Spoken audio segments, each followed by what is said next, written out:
Good evening, everyone, and welcome to the PDC Racing League. It is week 3 of season 5 of the PDC Racing League, and we are getting down to the business end now of this season. We're past the halfway mark, just 2 more weeks to go.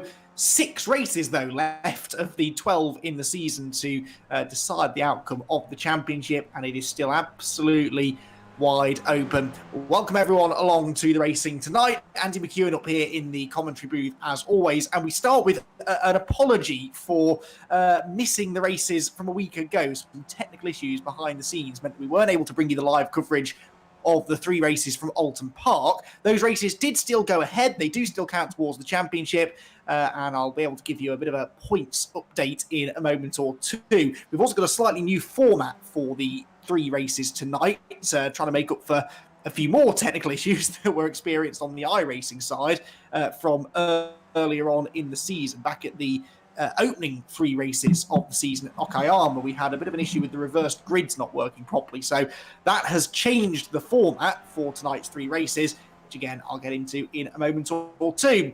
Well, let's very quickly then recap what happened at Alton Park a week ago. It was a trio of typically exciting races, which saw 3 different race winners in Division 1 and 2 different drivers sharing the spoils in Division 2. At the end of the night, though, we do seem to be getting a slightly more commanding championship leader in Division 1 than we had at an earlier stage in the season. Race number 1 at Alton went to Rhys Saunders, the Year 1 racing driver who came so close to winning, indeed did win a race on the road at Okayama in week 1, only to be penalised at least after the race for taking the lead by exceeding track limits. He finally got his first win of the season, and indeed first win ever in the PDC Racing League in race 1 at Alton Park. Second place in that race was Daniel Hunt, whilst championship leader Chris Knox, double winner from Okayama, took a solid 3rd place. Then in race number 2, it was Freddie Hewitt's turn to take his first win of the season, with Chris Knox 2nd, and 3rd place in that race going to Michael Seal. It was a disappointing race for Rhys Saunders. Some contact in the race meant that he finished towards the back of the points, and that unfortunately has stopped him really challenging for the championship lead going into the midway part of the season. The 3rd race was when Chris Knox was finally able to get onto the top step of the podium. He had a 3rd in race 1, a 2nd in race 2, and finally got the win in race 3. That was his 3rd win from 6 races, and with Rhys Saunders 2nd and Ian Crosby getting his first podium of the season in 3rd place, it all means that Chris Knox enjoys a 52-point championship lead, arriving here at the 3rd week of racing, which, as you can probably tell by now, is coming to you from Laguna Seca in Southern California. That's in Division 1. In Division 2, it was equally frenetic, and actually the championship situation is an awful lot tighter.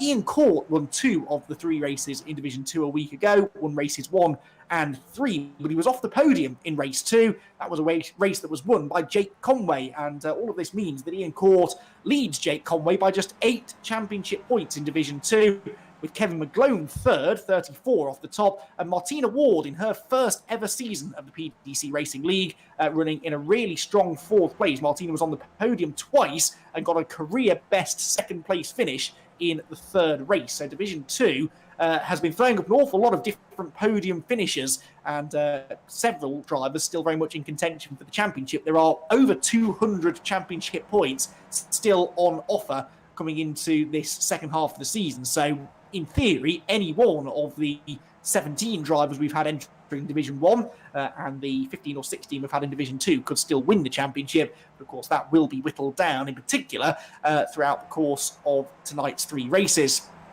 So that's how Alton Park panned out. That's what it means for the championship standings. We've also got the teams championship as well, actually, before I forget, which is back again for this season. It's the Fastar Esports White team who hold a reasonably healthy cushion in the teams championship. 272 points, placed 230 for year 1. That's a 42-point lead. 10 points further back are the Motorsport on Tour squad, who leapt up the table. They were about 7th in the championship after Okayama, but 3 really good races for the Motorsport on Tour drivers means that they are now 3rd in the points, 52 points off the top, just ahead of Fastar Esports and PDC Racing, who are down in 5th position. So that, I think, just about finishes off the homework from Alton Park. We're moving into qualifying. No, we're not moving into qualifying. The first race of the night will not have a qualifying session. This is part of that slightly switched up format I was talking about. So here is the grid for race one. I'll explain where this came from in a moment or two. Alan Toon has the pole position with Alex Hall alongside him, Ian Court and Freddie Hewitt on row number 2. Hewitt could do with some good points in this race. Remember, Freddie arrives here second in the championship, but 52 points off the top. Martina Ward and Ben Constanduras share row 3 with Ian Crosby and Kevin McGlone on the 4th row. Ben Best and Carl Giacoletta next on row 5, whilst Adam Gale and Michael Seal start just outside the top 10. Then we've got Gavin Johnson and Ryan Micallef ahead of Peter D, whoever that might be, and Matt Ragsdale. Then it's Isaac Phelps and Chris Knox, championship leader on the 9th row, ahead of Dan Blake and Jake Conway. Cesare Rizzo, Kip Stevens, Rob Graham and Daniel Hunt are next as we work towards the back of the grid. Right towards the back, we have Rhys Saunders and James Holman, 2 quick drivers. Steve Hefford, likewise, and Matt Payne, one of the Division 2 drivers, at the back of the field. So the red lights are on. We're about to go racing for the first time tonight at Laguna Seca. We're straight into the racing action with Alan Toon and Alex Hall on the front row of the grid together. The lights go out, away they go. The blue car of Hall accelerates off the start-finish line with a really good start. It's a tricky place to start Laguna Seca because it's steeply uphill on the run to turn 1. But it is Alex Hall that will get the lead into the first corner. Second place, look, on the outside goes Freddie Hewitt, trying to go right round the outside into the first turn. He's going to go second. He's going to go first, potentially. But no, Alex Hall sees off that challenge, holds on to the lead. It's Hewitt in second. Third is Court. Fourth is Crosby. There's a spin further back. That's Adam Gale who's pointing the wrong way. And he, sadly, from the midfield, is going to disappear towards the bottom of the order. Side by side for the race lead. And Freddie Hewitt into turn number 4 takes the lead away from Alex Hall. Ian Court muscles his way through on the inside with Ian Crosby and Ben Constanduras joining in the fun as well. Hewitt needs to get his head down now if he can. Try to get away from the rest of the pack. Up the inside goes, who's that for third? Ben Constanduras out of nowhere is battling away there with Ian Crosby in the blue car for third position. That all allows Ian Court to consolidate his second place as they make their way through the opening lap of racing. Freddie Hewitt getting away. Ian Court's in the gravel and storming around the outside. Carl Giacolette's in the mix. So too is Ian Crosby. This is all going to sort itself out going into the corkscrew. You can't run 3 wide through here. It's a struggle to run side by side. It works out in the end with Constanduras second. Carl Giacolette there in the Year 1 TV car is third. Side by side for fourth between Ian Crosby and Ian Court, with Michael Seal and championship leader Chris Knox right behind them. Chris Knox has already gained 11 positions, and we're not even done at the end of lap 1. There he is, look, the number 1 car. Chris Knox on an absolute mission here. He knows that Freddie Hewitt's one of his big championship rivals, and Freddie, with a much better grid position for this race, is at the front and running away. A spin for Ian Court, who was second a moment or two ago, but he's spinning down the order now. Gavin Johnson's been delayed, I think, further back as well. A scrappy, messy, but dramatic opening lap sees Freddie Hewitt with a 4.1 second lead already over Carl Giacolette second, Crosby third, Chris Knox is fourth. From where did he start? 18th on the grid was Chris Knox, and he's going for third now, trying to get past Ian Crosby, which I think he will do fairly rapidly. He's on the outside line going into turn number 3. And actually, Ben Constanduras is off the road, so this is now for third place. Constanduras has gone off at turn number 1, and it is all going a bit topsy-turvy here. Ben Best is in the mix too, but Chris Knox has gone himself into third place. Michael Seal has gone with him too. With Ian Crosby slipping down to the 5th position now. Dan Blake is coming through the order too. Dan Blake has worked his way into 7th place now. They're in the first of the 2 Year 1 racing cars that are together. Dan Blake and Rhys Saunders, championship contenders, both of them, but they are all chasing this man. Now, Freddie Hewitt has benefited quite well here, I'd say, from that favourable grid position. I did promise I'd explain where this grid came from. Basically, back at the opening round at Okayama, the reversed grid system wasn't working for some reason, so the second race reversed grid, random grid, excuse me, I should say, a random grid for that second race didn't happen, basically. So they have decided instead to make the grid that was supposed to be forming at the start of that race, they've basically made this race start in that order, if that makes any kind of sense. So this is essentially a grid that we should have seen form at Okayama a couple of weeks ago, which rightly, I suppose, some of the drivers that were due to start near the sharp end were a bit disappointed they didn't get the chance to do so. So here they have the chance to do so. We'll then go into a qualifying session for race number 2, and then a random grid again, I believe, for the third race later on. So Freddie Hewitt then leads the way by 5.5 seconds. Knox is now second ahead of Carl Giacolette. Michael Seal is fourth. Ian Crosby 5th, Isaac Phelps is then 6th, then Kip Stevens, Steve Hefford, Gavin Johnson, and Ben Best. And this is the scrap that we're watching now coming down the hill. Johnson there in the number 9 PDC racing car. Ben Best is on the outside, and trying to get up the inside of him was Jake Conway there in the white car with the pink wheels, number 21. Now, who is a little bit out of position, could we say? Well, obviously, Constant Juris has been off the road, so we know that he has lost ground because of that. Johnson's also off the road, going out of turn 3. That was a good save. Certainly not the quickest way around the corner, but he does at least hang on to his 9th position. Under pressure now from James Holman, who was one of the drivers I was about to point out. He's gained 16 positions from where he started. Holman is the biggest mover, joint biggest mover, along with Chris Knox, in this race so far, and he's managed now to work his way into the top 10. So some good points on the way for James Holman here, potentially at least. They head now out through the countryside again, up through the far end of the circuit, and building speed now all the way up towards the court screen. Knox in second place, by the way, is now going quicker than Freddie Hewitt. So that lead gap is coming down, as there goes Ben Best around the outside of Jake Conway. There's a spin. That's James Holman. Just as I was saying how well he was doing, Holman's gone round at the top of the corkscrew. So James Holman, there he is. Look, the Martini Valvoline early noughties Ford WRC liveried car has had a rotation, and this is how he did it. We're on board with Holman into the braking zone. Does he have a look at the inside of Gavin Johnson? He does, and then locks the brakes. So easy to lock the brakes in these skip barbers, and that's exactly what Holman did. Lucky that no one collected him, and good presence of mind there, actually, just to roll the car backwards off the road so that he wasn't stranded right on the racing line. Number 22 is off. That's Peter Smith in his second appearance in the championship. Someone else edged exiting the pit lane. Not quite sure who that was. Reece Saunders, by the way, is a lot further down the order than he was. And so, I fear, is Dan Blake. Now, the two teammates I mentioned earlier on were right together. I do hope the M1 Racing drivers haven't come to grief together out on the circuit. We'll try and figure that one out if we can. Either way, Saunders down in 23rd and Dan Blake 13th. Not good for the double champion, Dan Blake, who arrives here languishing a little bit down in 5th in the championship. Now, that was Blake, who's been off... Where's that? That's... it's just before the penultimate corner, isn't it? There we go. That explains it. He was collected by another car spinning. I didn't quite catch the number on that car, but Isaac Phelps, I'm hearing it might be. So yeah, Isaac Phelps, yeah, that would make sense. They were running together, and Blake now has damage as a result of that contact with the wall, and then there's more cars spinning across the road too. Turning into a bit of a nightmare, this for Dan Blake. Yeah, 5th in the championship is Dan, some 62 points off the lead, which is not really what you'd expect from the double former champion, Dan Blake, who's got such a exemplary record in the PDC Racing League. He's won more races than anyone else. He's had more podiums, more top 5 finishes than anybody else.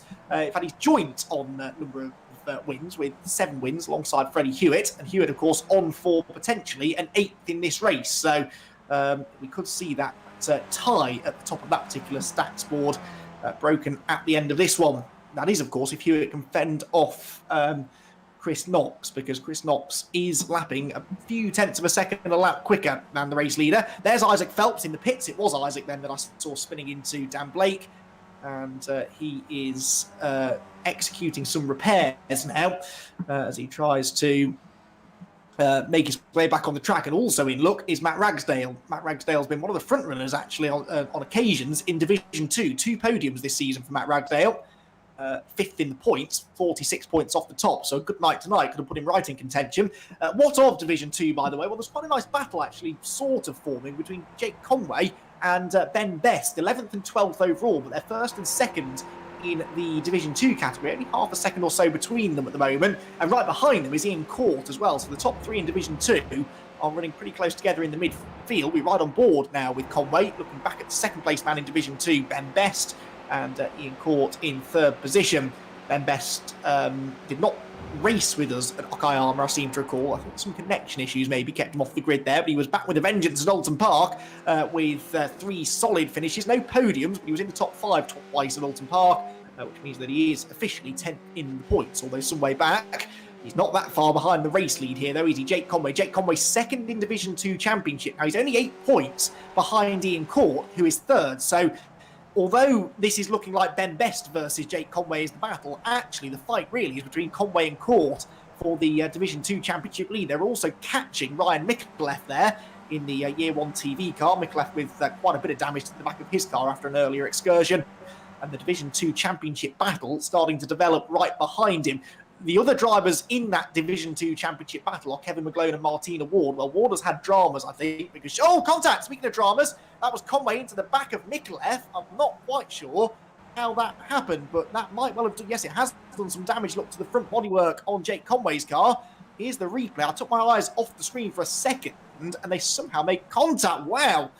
Well, they made contact not once, but twice. It was wheel-to-wheel contact. Micallef slid then across the front of Conway's car, and Conway made further contact with the rear of Micallef's machine, and Micallef is now coming back at them. Look, Conway's still got the class lead with Ben Best behind him, but Micallef is now trying to get back ahead of these Division 2 drivers. You don't score points based on your overall finish. It's only based on where you are in the points. So really, Conway can afford to let Micallef go here. The last thing he needs to do is tangle with him again. And Micallef goes around the outside, and they do tangle. Off the road goes Micallef. Oh, and around goes Ben Best as well. Ian Court has come out of that with the lead. There's a huge accident at the far end of the circuit, and Jake Conway and Ian Court have been caught up, and it. Court briefly had the lead, but that has annihilated the front end of the Division 2 Championship because Ryan Micallef could not resist going around the outside of them. Here's the replay. He's challenging Jake Conway as they go into the right-hander, goes around the outside. There's inevitable contact, and then as Conway spins back into the road, he wipes out both of his Division 2 rivals, not through his own fault at all. That Jake Conway was out of control because of the contact he'd already had from Micallef, and that has really blown wide open the Division 2 battle. This was on board with Conway as the PDC racing driver turned into the corner, contact from the rear, damaged rear suspension. He clips, first of all, Ben Best, and then Ian Court ends up upside down, sliding along in the middle of the pack. A terrifying sight that must have made. And unfortunately for Court, he is in the pit lane now, having repairs done. What happened to Best? He's dropped down to 21st, and he's off the road again, presumably with damage. So actually, of those three, the one that came out the best, I think, was Conway. No, Conway's been in the pits as well, so that all three of them have had to make pit stops. And Adam Gale has now come out with the race lead. Now, Adam Gale was a winner in Division 2 back at Okayama, but had a disaster at Alton Park. Just 12 points scored over the three races. So Adam Gale desperately needed a good result here, and he's got himself into 11th place overall, actually with a fairly healthy lead, because he's got Rob Graham and Dan Blake between himself and Martina Ward, who is now into second place. So just as that was all starting to kick off, I was about to tell you about Martina Ward. Martina is fourth in the Division 2 Championship and 39 points back. Well, if she can finish second, that's 28 of those points gathered straight back immediately. We're on board with Martina now, who's in her first full season of PDC Racing League competition. She's really got to grips with this iRacing format, the Skip Barber car as well, taking part in some of the friends and relatives races in the past with much success. And Martina now, well, she still hasn't won a race in Division 2, but she has had those two podiums last time at Alton Park, and she's slowly starting to creep into Division 2 Championship contention. All sorts of chaos and drama going on in Division 2. At the front of the field, by the way, you'll be able to see on the left-hand side of your screen, the gap is continuing to shrink between Hewitt and Knox, just 3 seconds between them now. Freddie Hewitt, on average, is about 4 to 5 tenths of a second a lap slower than Chris Knox. There is Chris Knox as he chases after Freddie out at the front of the field. Michael Seal still third, but 7.5 seconds further back, with Ian Crosby for company right behind him, third and fourth. Carl Jacquelet is fifth, Steve Hefford sixth, Gavin Johnson seventh, Kip Stevens is eighth, then Cesare Rizzo and Ryan Micallef round out the top 10. And then, as we've documented, it's Adam Gale leading in Division 2, with Martina Ward giving chase. And on the previous lap, Martina put in her personal best lap, still 3/4 of a second slower than the Division 2 leader, though. So I think Adam Gale, barring any more dramas with Division 1 drivers, should be able to retain the race lead.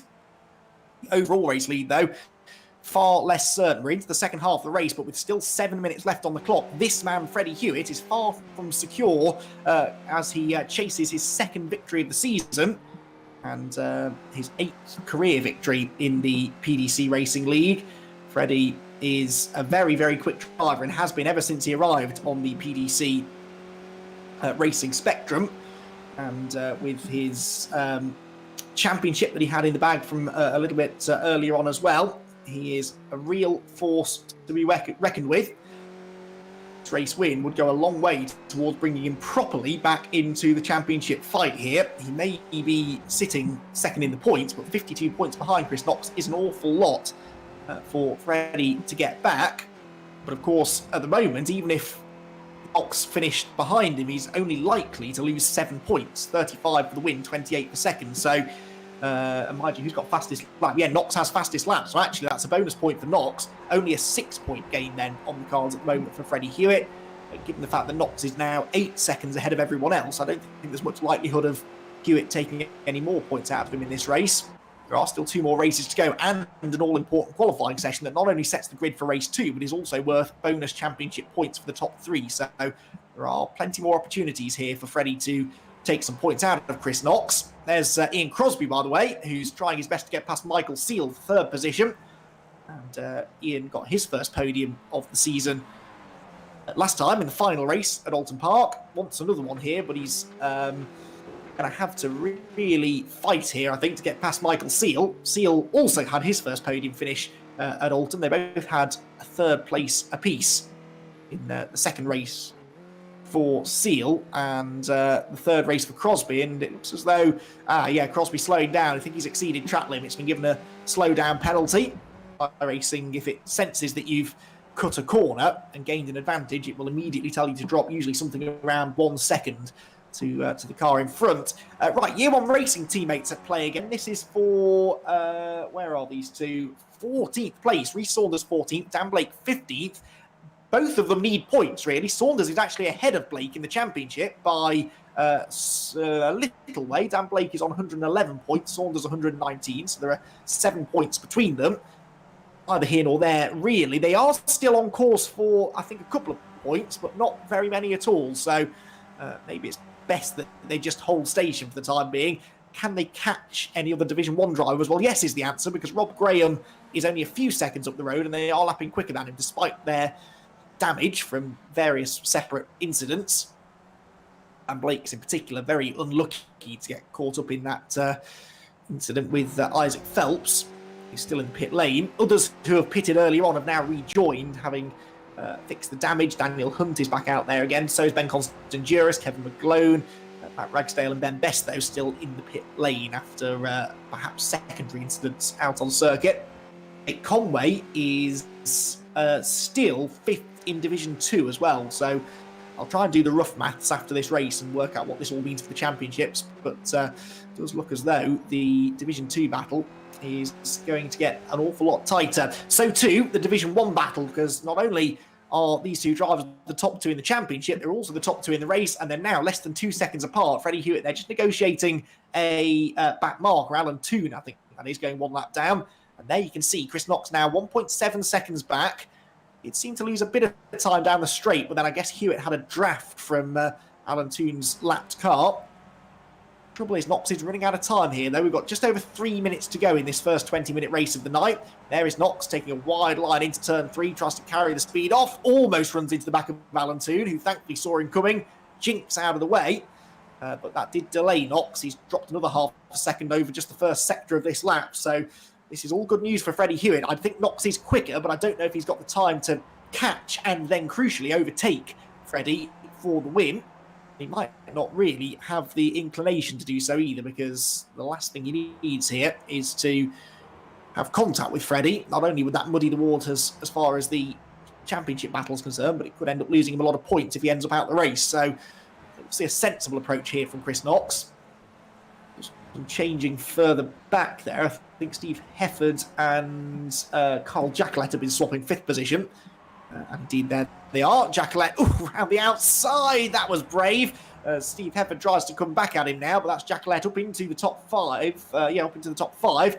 Hefford, who has gained 21 positions in this race, the red car, he is now officially the biggest mover in the race. And he's trying to go around the outside, and there's contact. Jacquelet sideways, saves it, but loses another place now to Gavin Johnson. So Johnson goes into 6th place, Jacquelet down to 7th, and Kip Stevens, who got quite a lot of penalty points last time at Alton Park. He was given 5 penalty points in the first race and 5 in the third.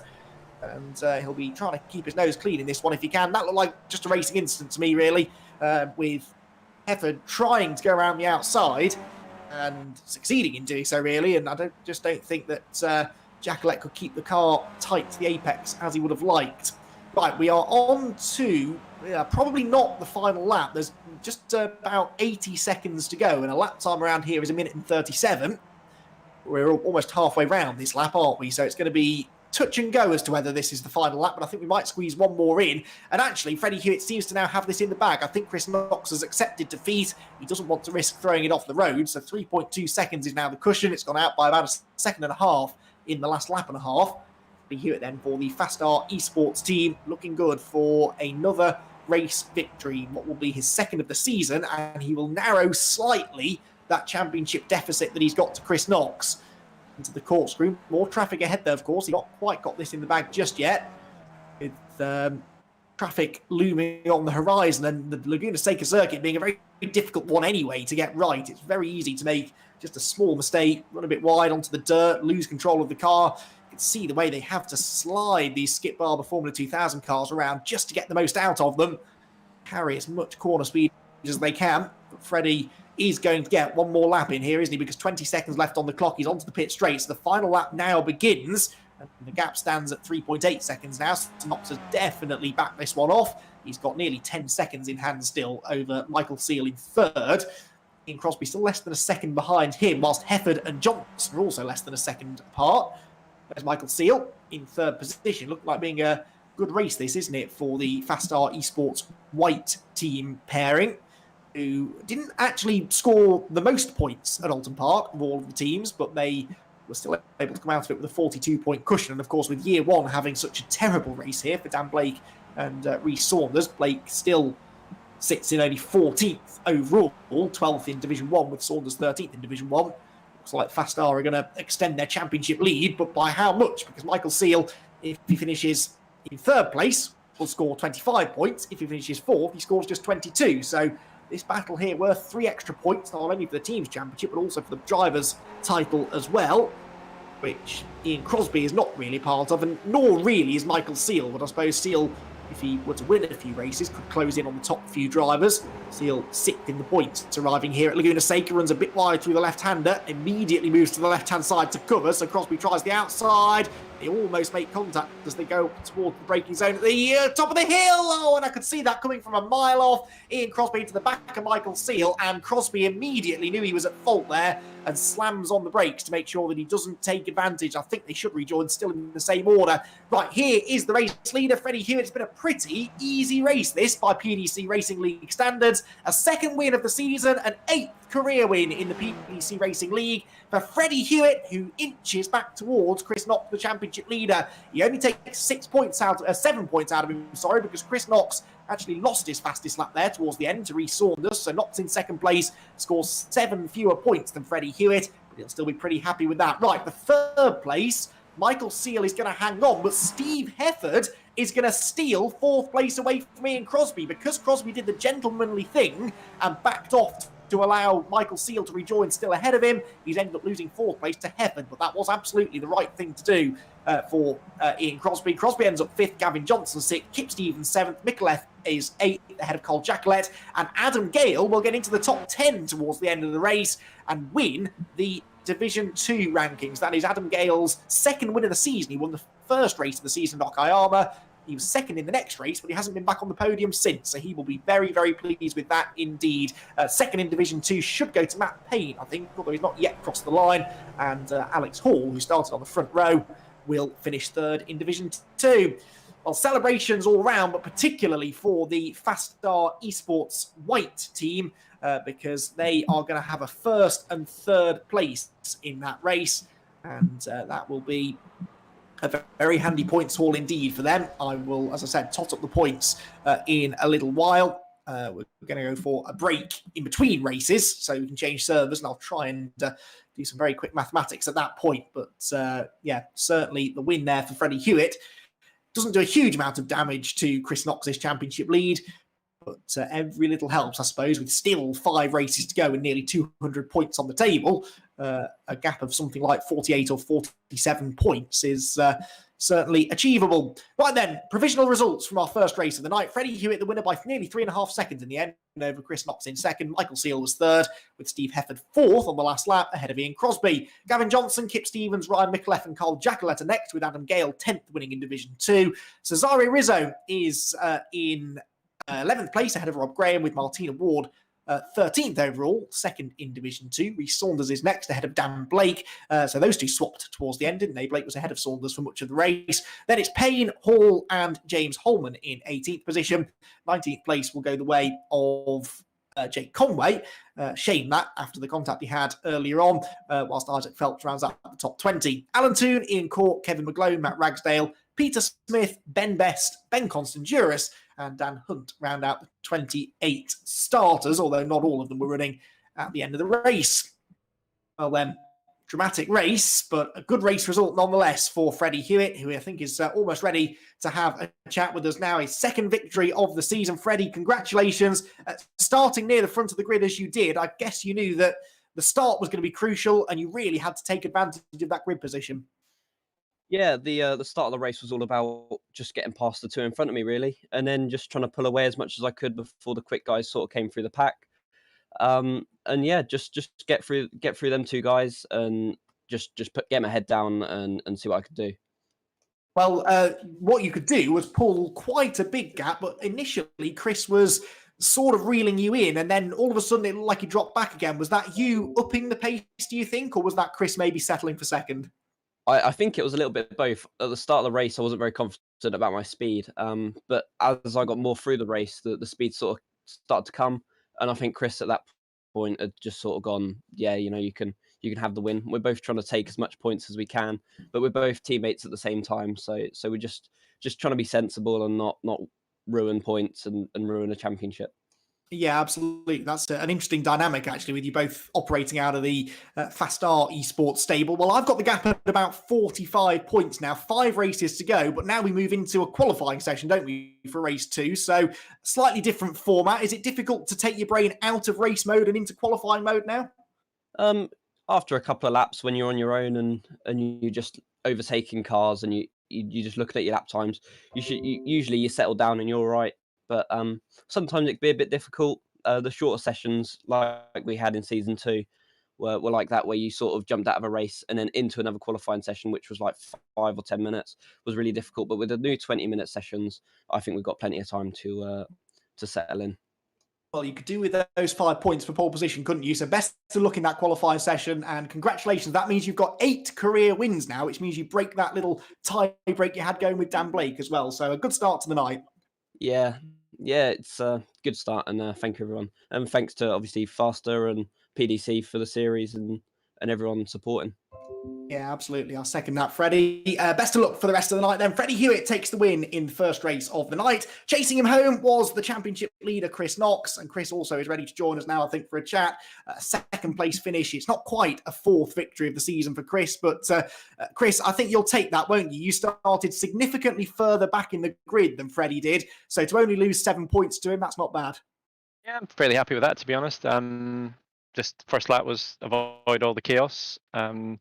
But like halfway around the lap, I'd seen Freddie had already disappeared up the road. But yeah, I was steadily catching him, sort of 2-3 tenths here and there, and then got a silly slowdown at the corkscrew, and that was it. I knew it was game over then.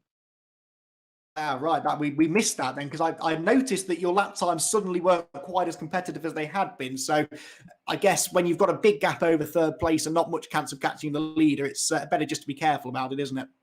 Yeah, obviously 1, 2, 3 for the team, so that's good. But yeah, was really hunting the win just to add to the tally, but I'm happy enough with second considering where I started. Into a qualifying session now for this second race. Now, you've actually yet to score a point from qualifying this season. You've done all of your points scoring in the races. Is there anything you're going to change about your approach to this qualifying session to try and get yourself further up the grid? Well, hopefully I should be in a better place this time, because I've not really done much testing, so sort of that was my testing. So yeah, I was sort of on the pace there, so hopefully I should be top 5, so hopefully sneak a couple of points from it at least if I can get a 3rd. I think you and Freddie actually set an identical personal best time, and you were probably the second and third fastest drivers on the track. So I'm looking forward to this qualifying battle between the two of you. Congratulations on second place, Chris. Thank you. Cheers, guys. Chris Knox then second place in the first race, and Michael Seal has waited patiently to have a word with us. He makes up the third step of this all fast star podium. Brilliant result for the team, that, Michael. Yeah, that was a fantastic result. I think that's our second podium lockout 2 weeks in a row. And exactly what you needed as well from a personal point of view, really, because you slipped back a bit. You hadn't had the best start to the season. You've kind of been there or thereabouts, but a bit short on luck, haven't you? Yeah, I think I've been thereabouts. It's just that mid pack is so competitive on times. If you drop back away from the leading trio, then it is nowhere. But yeah, it's been good, I think. Well, it's your second podium in 3 races, so you're certainly coming on strong into the second half of the year. About 80 odd points off the championship lead, though. Do you think you can do anything about Chris and Freddie in front of you? I would like to think I can close it, but the aim really is to bring the team back up to the top. See if we can retain the title again. Well, more podium lockouts like that are definitely the way to go. So congratulations, Michael. Congratulations to the whole team. Best of luck for the rest of the night. Yep, thank you. So there you have it then, our first podium finishers of the night, but that is not all of the racing done. We've got 2 more races and now a qualifying session coming up. I'm off to do some counting up, try and tot up the points, and we'll be back after a very short break for the qualifying session ahead of race number 2.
Welcome back, everyone, to the PDC Racing League. It's the third round of the season here from the Laguna Seca circuit in America. And we are halfway through the qualifying session now for our second race of the night. If you weren't with us earlier, you missed a pretty comfortable victory, in fairness, for Freddie Hewitt, who slightly narrows the championship deficit that he has to the championship leader, Chris Knox. Only slightly, because Chris Knox came home in second place, whilst Michael Seal managed to make it a fast R123 in third position. The Division 2 win went to Adam Cale after a calamitous collision between Jake Conway and Ian Court, the championship frontrunners, triggered by a Division 1 driver getting in the mix. Jake Conway was still able to rejoin the circuit ahead of Ian Court, though narrows the gap by about 4 points now. So only 4 points stand between them. Ian Court still leads the Division 2 championship with Jake Conway second.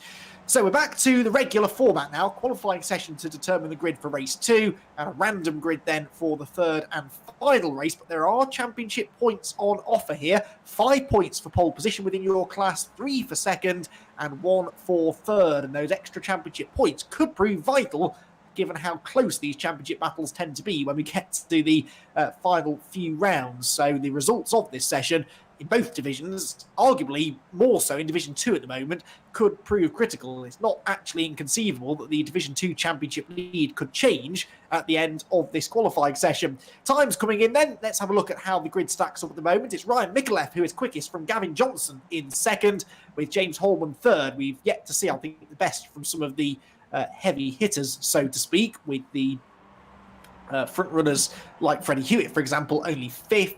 We've got Chris Knox. Where is Chris Knox? Oh, he's all the way down in 21st at the moment. So, yeah, those drivers have yet to set a fully representative time, allowing Ryan Micallef in the Year 1 TV car to go quickest at the moment. There is Chris Knox right behind him, though. So we'll follow him through the final sector of this lap. Let's see how far up the order he can jump. Remember, he is 45 points ahead now of Freddie Hewitt. So if Hewitt could take some points out of him in this session, then that will come down even further, potentially. It was interesting what Chris said to me after that first race, though, that normally, of course, the qualifying session would be before race 1, and he doesn't get time to do a lot of testing. So the first time sometimes that he really gets to hit the track in anger is in qualifying. Well, tonight he's had a full 20 minutes of racing, and most of that spent in clear track. So he's had a bit of qualifying practice in a way.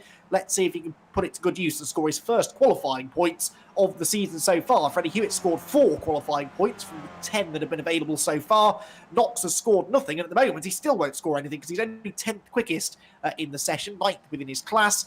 But one suspects he's got a bit more to give. That fastest lap there of a 1:38.9 and is over a second off the pace that he had in the earlier race. There's Adam Gale, who won Division 2 earlier on. He's on provisional Division 2 pole in this one, and he's jumped up there almost into the top 5. He's been demoted by Steve Hefford and Freddie Hewitt, who crucially has gone second. So Freddie Hewitt gets himself onto the front row of the grid now with a 1:38 flat, just under 0.2 of a second behind Ryan Micallef. Dan Blake we're following now. He's down in 18th place. A bit out of luck in that first race was Dan, getting involved in someone else's accident, which unfortunately ruined his race.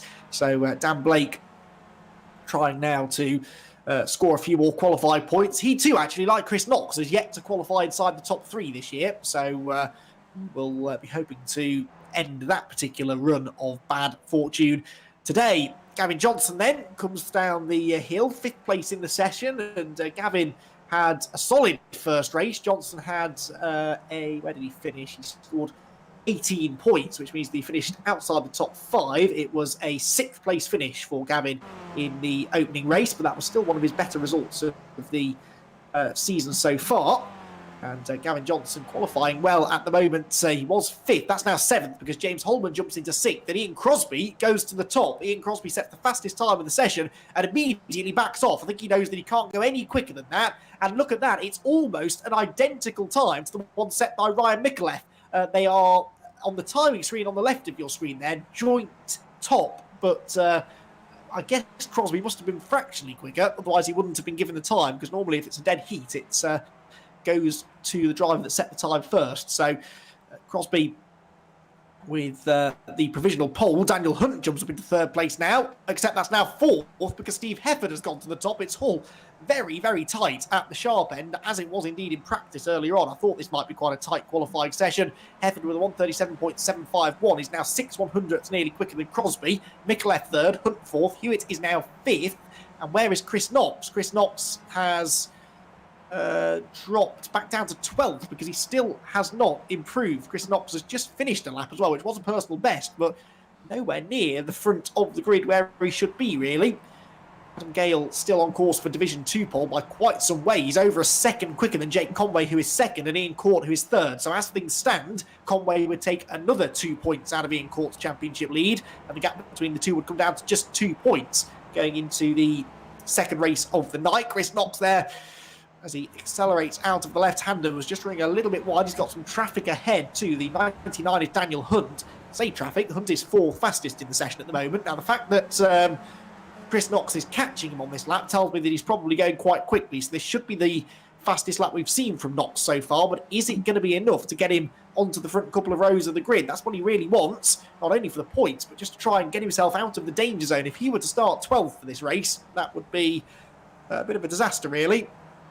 He's got his teammate right behind him, hasn't he? Look, coming into the final corner too. So the Fast R drivers trying to work together. Right, here comes Knox then. What can he do? He's all the way down in 12th place at the moment. Chris Knox crosses the line and goes nowhere because, well, it was an improved time, but not significantly enough to change his position. So Knox is still only 12th and not yet able to get down to the sort of pace that he had in the race earlier on.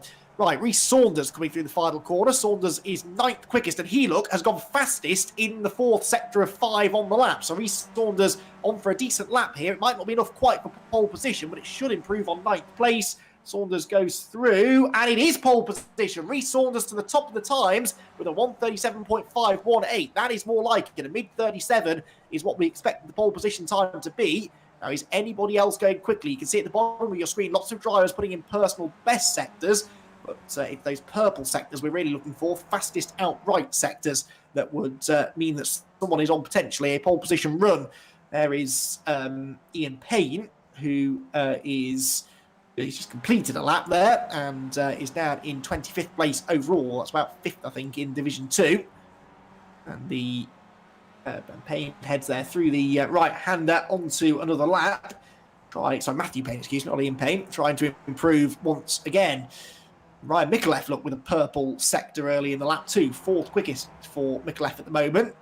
But I don't think he's... No, he does improve. Look, goes 2nd quickest. Micallef 2nd fastest, then just 7/100ths of a second behind Saunders into the final 60 seconds of the session now. So drivers that are currently on a lap are able to finish that lap and potentially improve. Oh, 2nd place, look, in Division 2. Ian Court has just improved as well. So goes ahead of Jake Conway. That's crucial. Ian Court now outscoring his championship rival rather than losing points to him. And Constantiouris is on a decent lap too. I can see at the bottom of the screen with personal best sectors throughout the early part of the lap.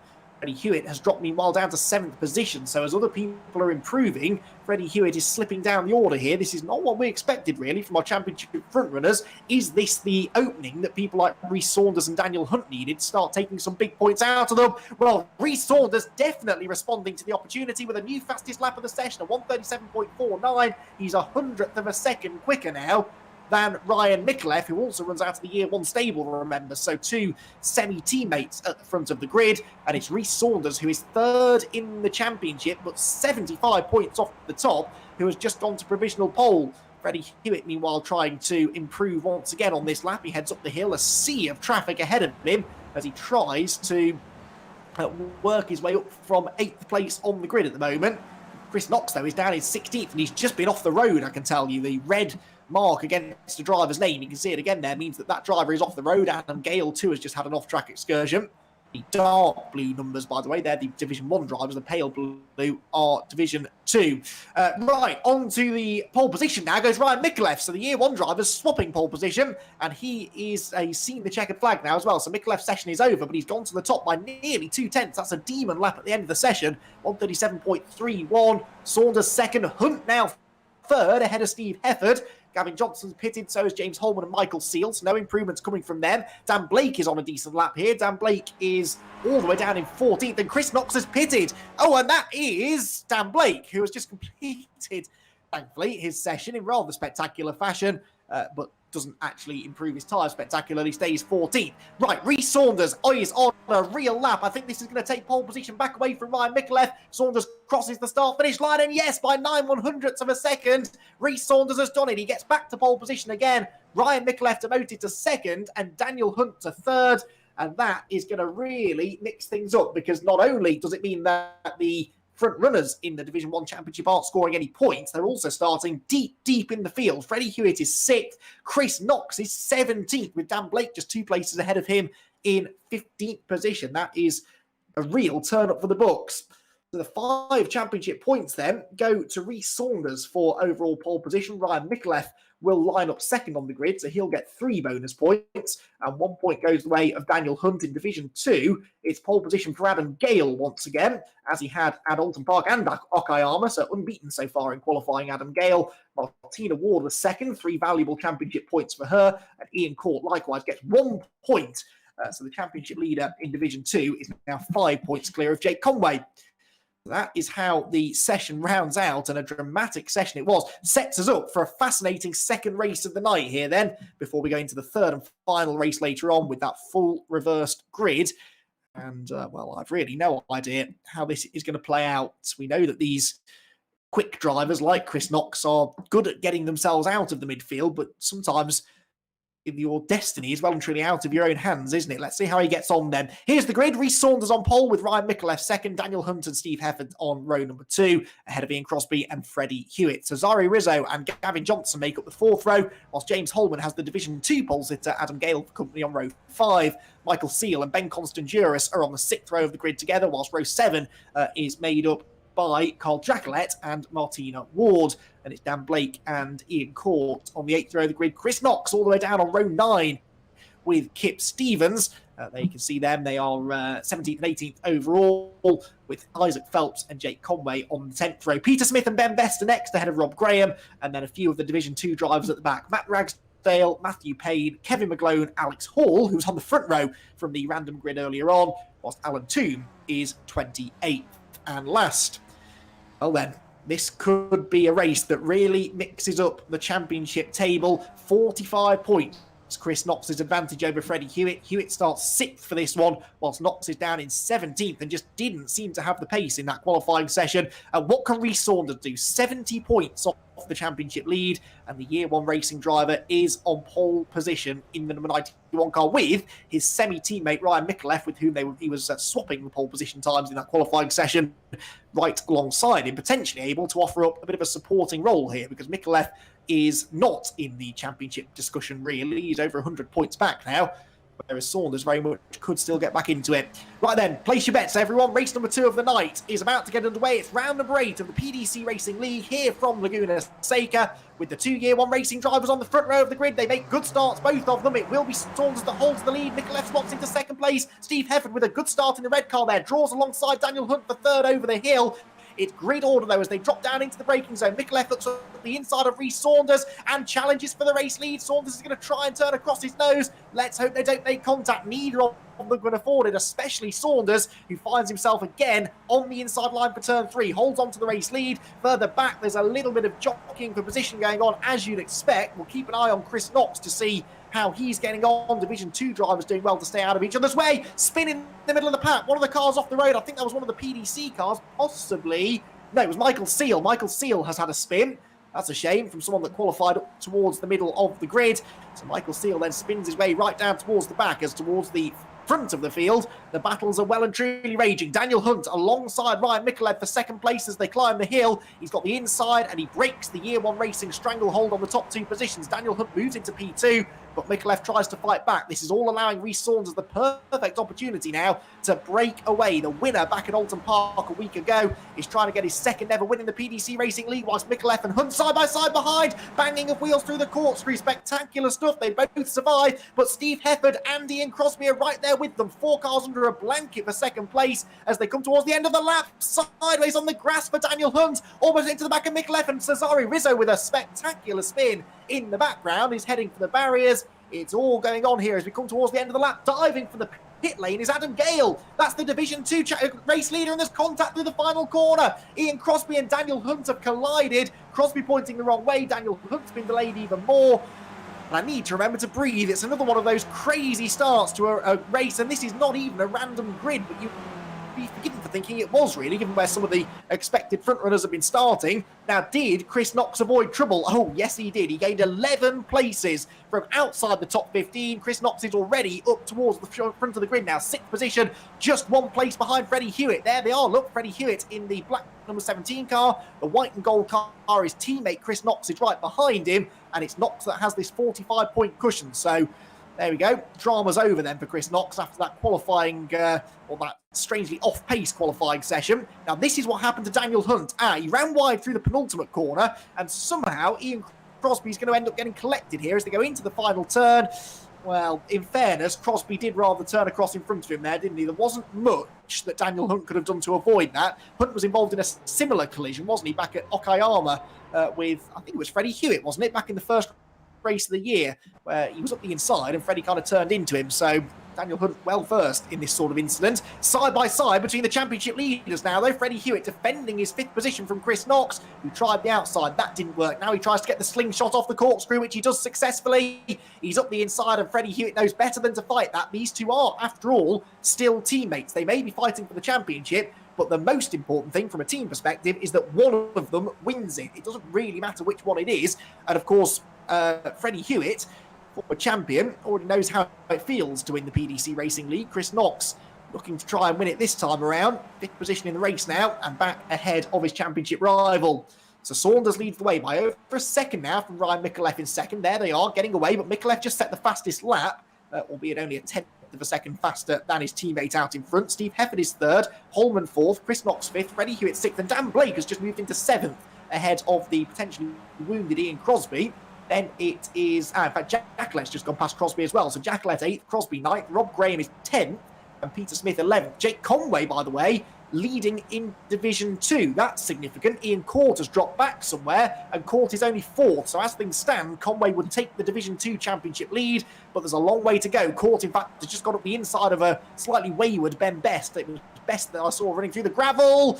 Into the barriers, by the way, goes Rob Graham, who I was just about to say is doing really well inside the top 10.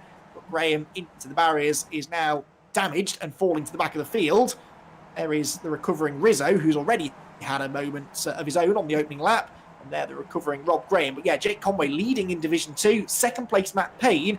Ian Court 3rd. Off wide goes Ian Crosby again. Wouldn't be surprised if the rear suspension of that car is a little deranged after the contact that he had with Daniel Hunt, who came out of all of that rather than second best, didn't he? Because he is a lap down now after repairs. There was another car pointing the wrong way there. Who was that?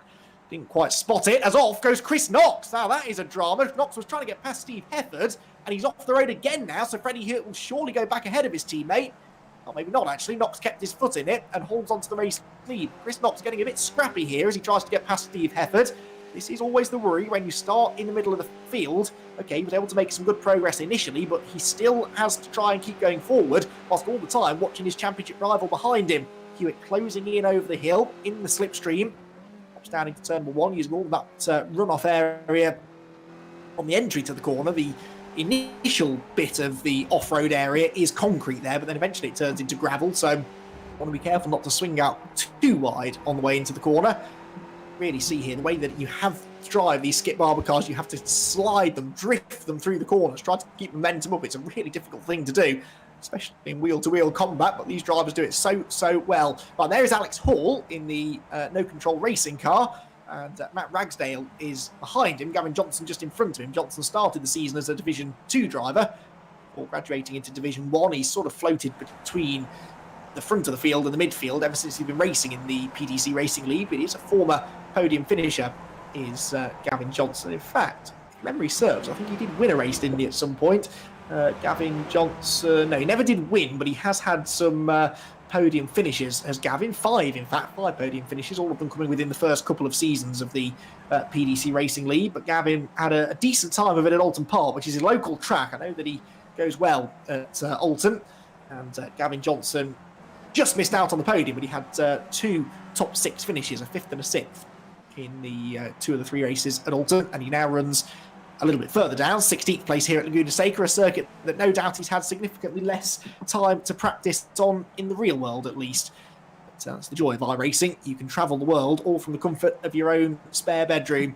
Micallef at the front of the field, by the way, is, well, I was going to say the fastest man on the track. Chris Knox actually has just taken the fastest lap away, but Micallef is reeling in Rhys Saunders again.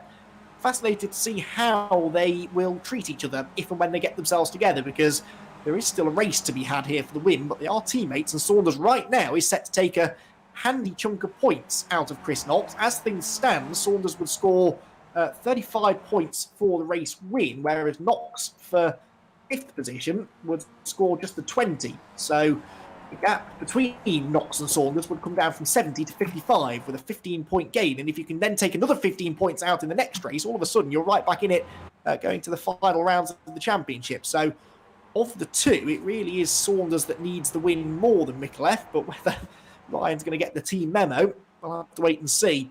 He just ran a bit wide though there, going through the left-hander, so Micallef does just drop back a little bit, really takes a bite out of the curb there, going through the top of the corkscrew. This has been a bit of a scrappy lap, unfortunately, from him, so the gap is going to creep back up again on this, the 5th lap of the race. Down through the penultimate corner, turn 10 into turn number 11. There is Ian Crosby, meanwhile, going through Rainy Curve, turn 9, forcing Carl Jacquelet a little bit wide into the dirt, but that's okay because he can then get a better exit from the next corner and pull alongside Jacquelet once more. He's got the outside line for the final corner, but Crosby's late on the brakes. Well, that's where the no-control racing driver found himself well and truly out of control earlier on, didn't he, after contact? So he thought twice about turning in across Jacquelet's bows there. And so Carl is able to hold on to 8th position. Crosby again attacks, though, over the hill. Drops down into the Andretti hairpin at turn number 2. Tries to, once again, wrestle this 8th place away. Cars wiggling around under braking. Just about to stay as they were. Division 2, Conway leads still, but Ian Court is now 2nd. But that still wouldn't be enough for Court to retain the championship lead. It's a 7-point swing between 1st and 2nd in the race, and there's 5 points between them. So unless Court can bridge that 4-second gap to Conway, looks like Conway's going to take the championship lead. Who's going to take 8th place, though, as we approach the halfway mark of the race? Well, Crosby this time is fully up the inside. And Jacquelet was thinking about turning in there, but there was not going to be the room. That just was enough, though, to put Ian Crosby off committing to that move fully. He just hesitated on the throttle midway through the corner, drops back behind, but there's a mistake for Jacquelet. He's sideways in the dirt, almost spun back into Ian Crosby, but thankfully saved it. Lost his momentum, though, and Crosby does now sweep ahead. So Ian Crosby into 8th position, and will now try to make good his escape, although that's not the way to do it. With dirt tracking there, down the hill through the corkscrew, and then sweeps his way back through turn number 9. Right, back towards, or a little bit further up the order anyway. Steve Hefford and Freddie Hewitt in the background, nose to tail. Dan Blake has got himself ahead of Chris Knox now, so Knox is down to 7th place. That would be just 16 points for the championship leader. So 16 points for Knox. Hewitt, of course, at the moment is on for 5th, but he's just taken the fastest lap, so that will be 21 points for him. Replay, meanwhile, of how Dan Blake got past Chris Knox. He did it into turn number 5, and that was a nice move, although Knox comes back at him on the exit of the corner. And Blake turns into the next corner ahead, so nice move from Dan. An important one, too, as far as Chris Knox's championship lead is concerned. As it stands now, it would be 40 points between Hewitt and Knox. And at the end of tonight's racing, there will still be over 100 points available. So 40 points suddenly starts to look like a very slender margin indeed. And of course, he could yet get past Steve Hefford. And actually, if he does that, could catch James Holman, who we're following here, running in the 3rd position. Further back, Alex Hall here, 2nd place in Division 2. And Alex is in good position here, actually. He is about a second and a half ahead of Matt Payne and about 1.1 seconds behind Ben Best. Best is 2nd in Division 2, Hall 3rd, Payne 4th, Ragsdale sorry, third, fourth, and fifth, excuse me. I'm forgetting Ian Court and Jake Conway are ahead of them, of course. Conway is knocking on the door, actually, of a top 10 overall, which would be pretty impressive for a Division 2 driver. Here they go again towards the corkscrew. There is Jake Conway leading the way in Div 2. And he's gaining, actually, isn't he, on Kip Stevens ahead on this lap. He is, yes, on the previous lap Stevens was quicker. But Jake Conway really running a strong pace here in the PDC racing car. Jake Conway, another one of those youngsters who's graduated into the championship in recent times and really is doing very well. It won't be long, I don't think, before we see Jake and indeed Martina Ward potentially running in Division 1. But what's happened to Martina Ward in this race, actually? That's a very good point. I haven't seen Martina. Oh, yes, she's 26th. So Martina Ward has had a pit stop, so damage earlier on, unfortunately, taking her out of the race. And thus, I think, well, maybe not eliminating her completely from the Division 2 Championship. Let's see how this will all stack up as we stand now that things have calmed down for a brief moment. Ian Court then will be on for second place in the class. That's 27 points. No, sorry, 28 points, excuse me. Jake Conway, of course, will get the 35 for the win, as we see Ian Court now actually doing battle with, who's that? That's Peter Smith. This is not for position in class, but it is for 13th overall. Ian Court is actually lapping a bit quicker than Jake Conway at the moment, so these are very much provisional points that I'm trying to work out because it could yet change. Martina Ward, meanwhile, is 2, 4, 5, 6, 7, 8, 9, 10th in the class, so she would get 10 points. And Kevin McGlone was the other one that was in contention, and McGlone is 8th position at the moment, so he'd get 14. So as it stands, the top 4 in Division 2 would be separated by 51 points. Adam Gale, of course, when he was leading the class, was looking like getting back into the fight, but now he's dropped a little bit further back to 9th position. That's looking a little bit less likely now. It's looking increasingly like a 3 or 4 driver battle. Ryan Mikulev takes the fastest lap of the race. Significant, A, because it means he's catching the leader, B, because he's taken a point away from Freddie Hewitt, who did have the fastest lap up until that point. The gap now back down to 9/10 of a second between these two. Although I say they're teammates, I've been referring to them as semi-teammates because they are running for different teams, subtly at least, within the championship. You've got Year 1 and Year 1 TV. The white cars are the Year 1 TV cars. The green and pink and black ones are the Year 1 machines. Year 1 are ahead in the championship at the moment in the teams. All the more reason then, I suppose, for Mikulev to hold station behind Saunders, especially when you consider Saunders is trying to buy back into the Drivers' Championship battle. But from what we've seen of Ryan Mikulev recently, he's not usually one who likes backing out of fights. So 3/4 of a second now means that he's well and truly close enough to get a bit of a slipstream over the hill into the corkscrew, using the curb. Look how much more aggressive he is. He's later on the brakes. He turns in earlier, and then he almost, it's almost like ditch hooking, isn't it, in rallying, where you stick the inside wheels down into the ditch to hook the car around the corners. That's kind of what he's doing there through the corkscrew. Really rotates the car well. He's got that car turning on a sixpence, and now he is well and truly within striking range. Certainly close enough now to be concerning Rhys Saunders here, that maybe his race lead and race win is not so secure. Just over 5 minutes to go, so we're as near as damn it 3/4 of the way through the race, and Rhys Saunders and Ryan Mikulev couldn't be much closer. They have a 5.5 second cushion at the moment over James Holman. Freddie Hewitt is 4th position now, so he's on for 22 points. He's got himself ahead of Steve Hefford. Didn't see where that happened, but Hewitt has therefore gained that position. I think he did it on the previous laps. So Hewitt then 4th, Hefford 5th, Blake 6th, Crosby 7th, and Chris Knox drops down to the 8th position. So that's another 2 points lost. What's going on with Chris Knox here? He had really good pace in the first race until halfway, and he told me that he had that slowdown penalty at the corkscrew, and that's why he backed off. But I did maybe suspect at the time he'd run into some tyre difficulties. He's got some damage to the nose, look, so he has had some contact from someone, or he's run into someone at one point or another. That'll definitely be affecting his performance, but we've seen him win races with cars sustaining more damage than this in the past, so I don't know, this is mystifying. I mean, he's 16 seconds off the lead, for goodness sake, and he made such good progress in the first lap that you can't even really blame all of that on his lowly grid position. Is he likely to lose another place? Jacquelet is the next one behind him, and Jacquelet is about 4 or 5 tenths quicker. He's 2.5 seconds back, though. If Carl Jacquelet could get up there and take some more points out of Chris Knox, that further intensifies this championship situation, doesn't it? Hewitt 4th here, ahead of Steve Hefford. Is that where I had him last time I checked? Yes, it was. He got past Heffen, hadn't he? But not able to pull away at the moment. They're 2 seconds behind James Holman. And on the previous lap, Hewitt was half a second quicker than Holman. But I don't think he has been on this lap because Steve Hefford, look, is weaving around in his wing mirrors, trying to distract him, trying to force Hewitt into making a mistake. Out of the final turn again, 3.5 minutes left. And you can see the way Hewitt's weaving around, trying to break the toe. He does not want Steve Hefford to start delaying his progress here because Hewitt ideally wants to try and get after Holman and take advantage of Knox's strange lack of pace in this race. Hefford late on the brakes, he's got it locked up. This is all really nerve-wracking stuff for Freddie Hewitt. He cannot afford to get involved in contact here with anyone. He is fractionally quicker than Holman at the moment. The gap is hovering just under 2 seconds. James Holman's setting a pretty good pace, actually. Holman set a personal best lap on the previous lap, and because Hewitt was busy defending, the gap went back out by 6 tenths. 6 tenths, by the way, is also the gap between Saunders and Mikulev out front. I don't think Mikulev is getting any closer to Rhys Saunders at the moment. Drama in Division 2. Jake Conway, I think, has been off the road. Yeah, Conway's been off. Jake Conway's lost the lead in Division 2. Ian Court is into the class lead. This is what happened. Oh, there was a spin in front of him. Oh, no, that's Cesare Rizzo who's weaving around all over the place. And up the inside goes Conway. What was that all about?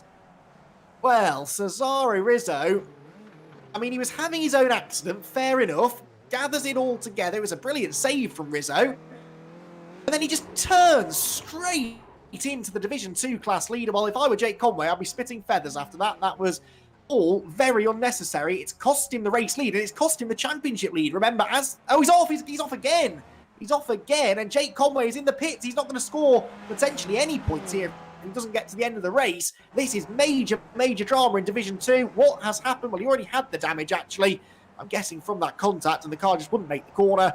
Into the barriers. Heartbreak for Jake Conway. He was going to take the championship lead away from Ian Court at that point, but that is not going to happen now. Ian Court takes over the class lead to make matters even worse. So 35 points now would go the way of Ian Court.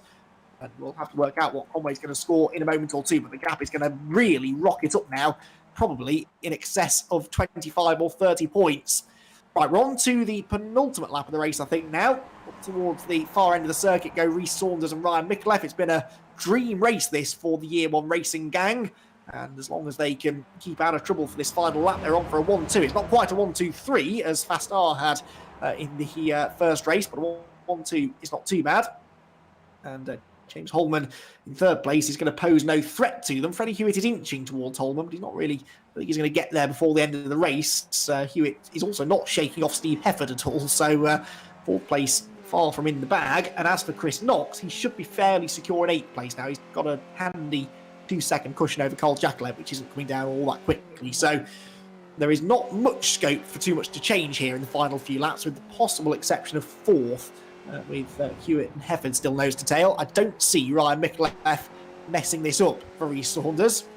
And I know that after a really disastrous first race of the night for Year 1, they would dearly love to bring this 1-2 home at the end of the race. We're on to the final lap now then. Both of them have backed off a little bit now, not quite running.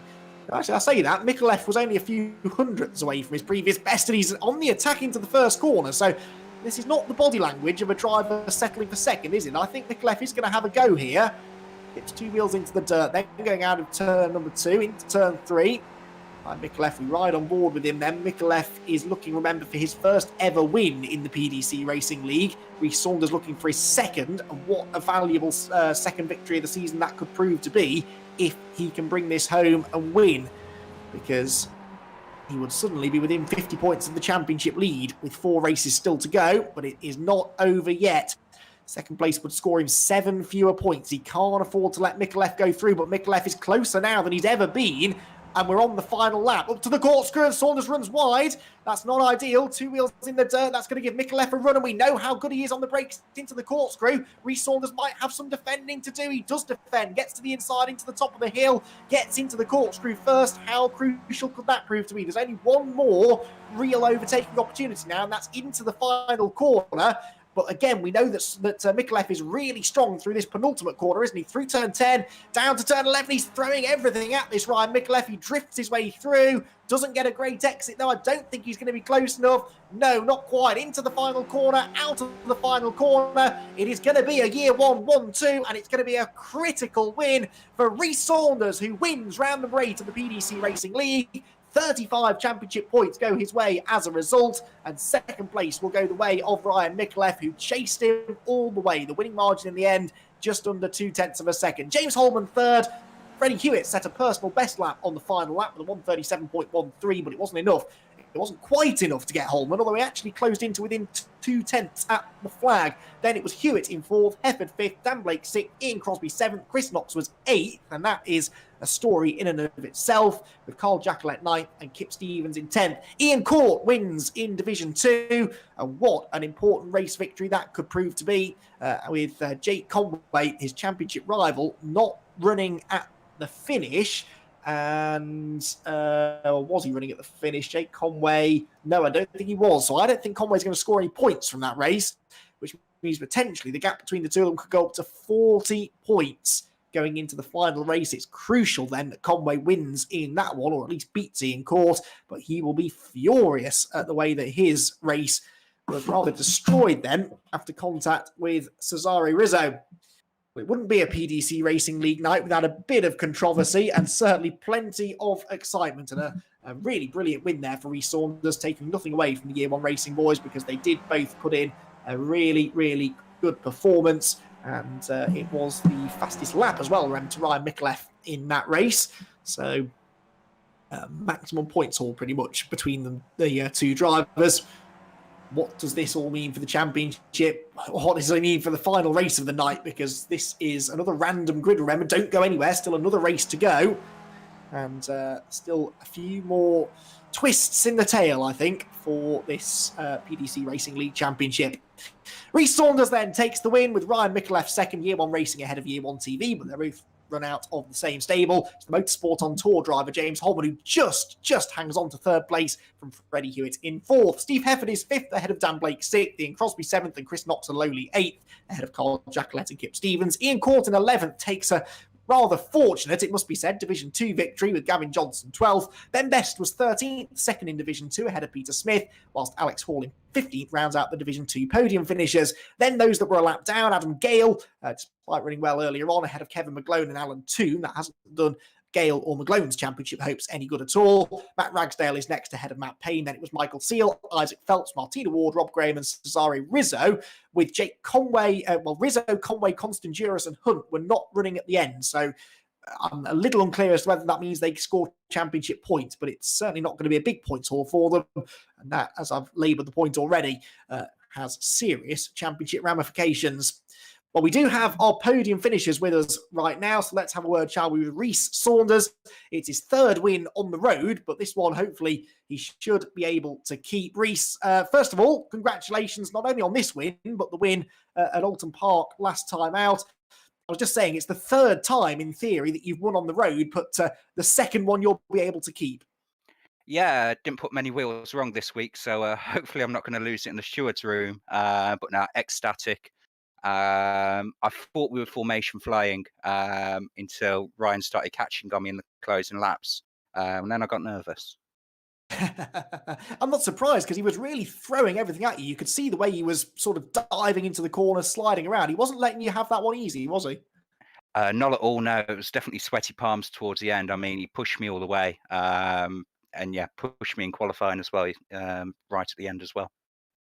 Now, I've been doing some quick maths, and I reckon you're now within 50 points of the championship lead. So it was really important that you held on there. Those 35 points could come in very handy. Yeah, I mean, Chris has got a fantastic lead as we're heading into the second part of the championship. Maybe it'll be insurmountable, but yeah, you got to keep going and just racking up wins. Oh, absolutely. And with Chris down in 8th in that race as well, that certainly made things interesting. Congratulations, Rhys. As you said, didn't put a foot wrong in that race. And best of luck for race 3. Thank you very much. Cheers, Andy. Rhys Saunders then takes the victory in race number 1. Ryan Mikulev was chasing him home. Let's get his side of the story then, shall we? Ryan Mikulev joins us now. Well, Ryan, Reese was just telling us that he thought you were just formation flying, and then he started getting a bit nervous in the final few laps. Were you trying to take that one off him? Yeah, I was trying to snag P1. Anyone would. Teammate Well, on it. why not? No, exactly. Why not? I mean, it looked like you were quicker. Did you feel that if you'd have got through, you could have got away from him? I don't think I would have got away from him. He was holding a solid pace. Don't get me wrong. With the tow, I reckon he would have been able to keep up with me, and then probably overtook me on the last few laps. I was trying to play it a bit strategically, but didn't work out in the end. It's still a really good result for year one, especially after race one, which didn't really go that well, did it? No, we was getting into quite a few accidents here and there. Yeah, there wasn't much we could do that race. Well, at least you've bounced back in race two. What are your thoughts now for race three? Obviously, back to a random grid format now, but what do you reckon? Another 1-2 on the cards? Grid gods be in our favour. Hopefully, yeah. 1-2, maybe. We'll try, yeah. Oh, that's always the plan, I suppose, isn't it? Well done, Ryan. Great race, fighting hard right to the end. Thank you. Ryan Micallef then in second place, and James Holman came home in third. Let's have a chat with him now. It was a bit of a nervy third place, actually, for you. With a lap or so to go, James, I was saying that you had it in the bag, and then all of a sudden, Freddie was right with you.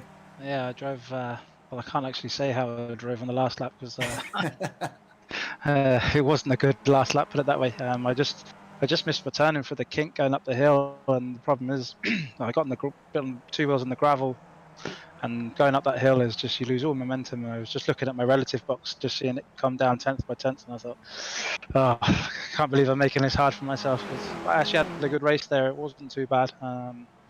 But yeah, I would say I'm happy enough for that, considering I started down in ninth there. Yeah, happy enough.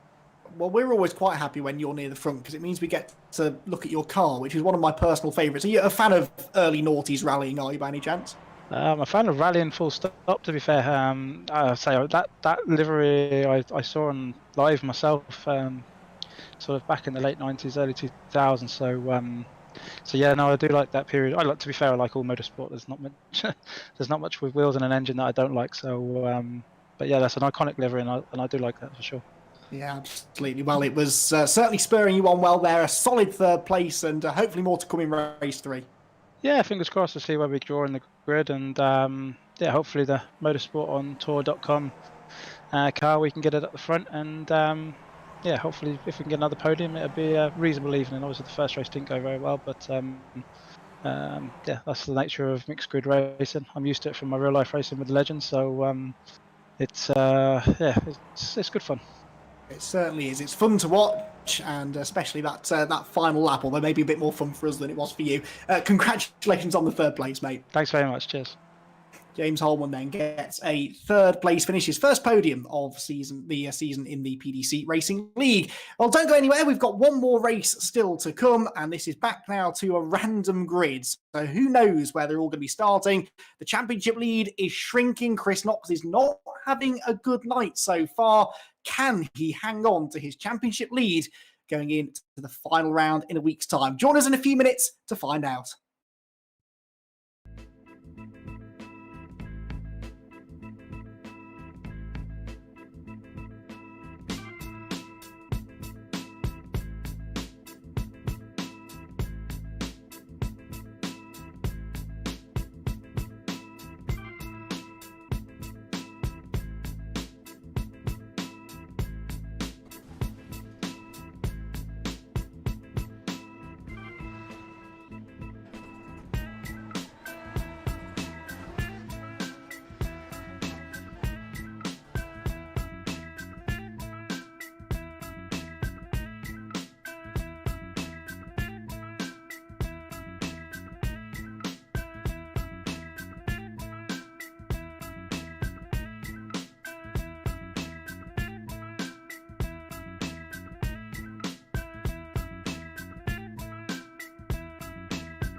Welcome back to the PDC Racing League. It's the final part of our weekly Thursday night entertainment, losing track of the days in this, what's this, third lockdown we've gone through now.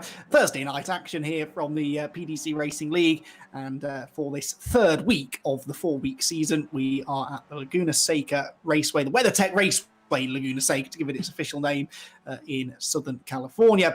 2 races already in the books tonight then. 1 race win for Freddie Hewitt, another for Reece Saunders. For both of those drivers, it was their second race victory of the season, and for both of them, important race wins because it keeps them just about within touching distance of the championship leader, Chris Knox, who struggled along to a difficult 8th place finish in that previous race.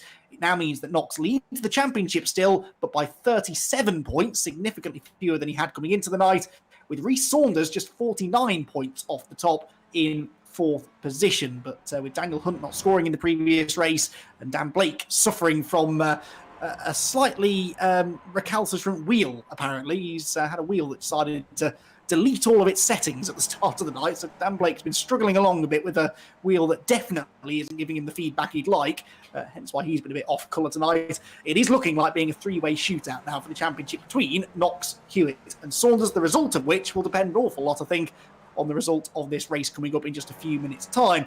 In Division 2, yet more drama after a needless collision, really, between Cesare Rizzo and Jake Conway. Wiped Conway out of the Division 2 lead. There is Conway doing some drifting in the dirt, going out of turn number 3. Conway was on for a class victory, ended up retiring to the pit lane. Now, if he is allowed to score points, he would score 10 points because he was officially classified 10th, but I'm not convinced he's allowed to score points as a non-finisher. I'll try and get confirmation of that before next week, but at a minimum, he's 31 points behind Ian Court now, who went on to take the race win.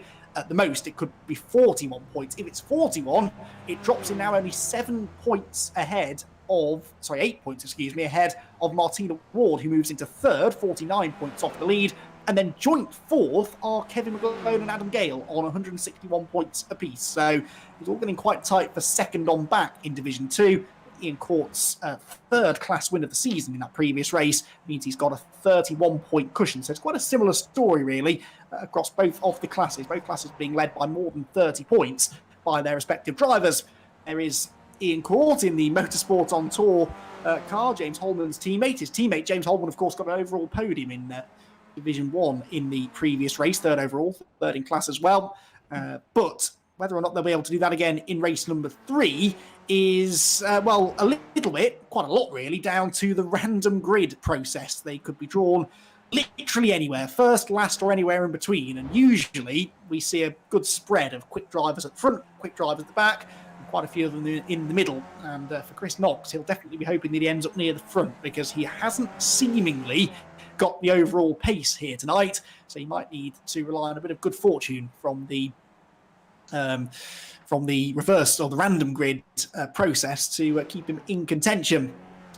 It's the 9th round of the championship. We don't yet know, of course, where the championship decider is. New for this season of the PDC Racing League is this driver vote. They vote on a weekly basis for which track they want to race at. The circuit that gets the most votes, of course, is the track that they go and visit. So we started the season at Okayama, where Chris Knox took a pair of wins and Daniel Hunt won race 3. Then we went to Alton Park a week ago, where Reece Saunders, Freddie Hewitt and Chris Knox shared the victories between them.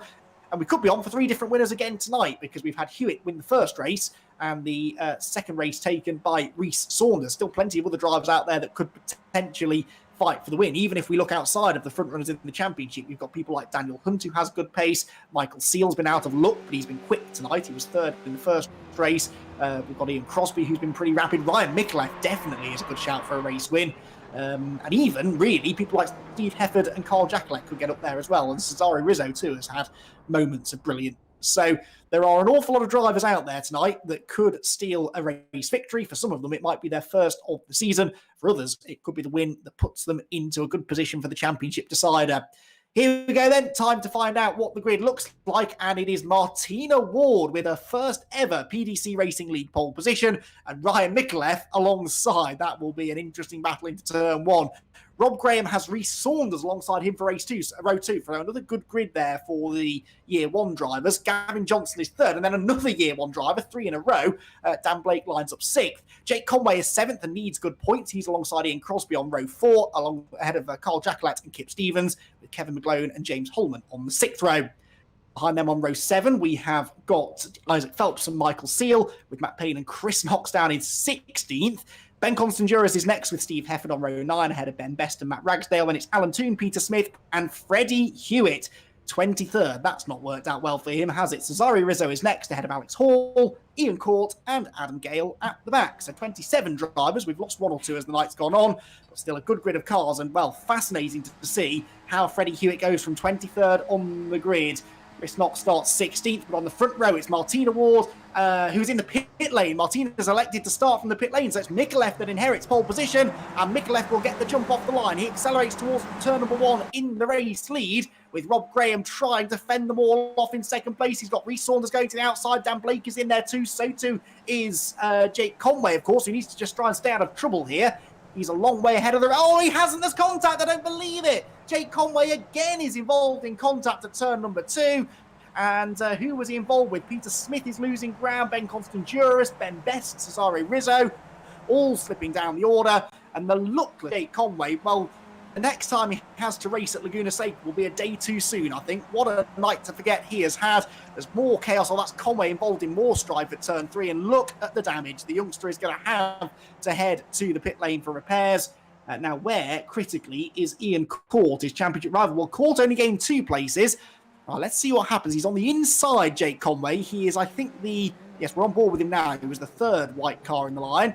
Well, again, nothing he could do. He gets tapped into a spin, gets collected by one car. 46, I think that might have been. 45, possibly. Either way, it was the 42 that spins him. It was Jackalette that spun him, and it was then the 45 that collects him. 45 is Ben Constanduris. So Constanduris has also got to the back of the grid. And then he goes into turn 3. And does the car not turn? Well, no, he gets through turn 3. Oh, no, yeah, just won't turn. Just won't turn. Damage to the front, damage to the rear, damage to everything, really. And Jake Conway, unfortunately, will have to limp back, which he's doing. But Jake Conway's championship hopes in Division 2 pretty much over, you'd have to say after that. Even if Ian Court only scores a handful of points, he'll pull away. Jackalette's had another spin now. Look, coming out of the last corner. Oh, Jackalette has been in the wars tonight, hasn't he? This is not the first time he's been involved in issues in the over the course of the 3 races.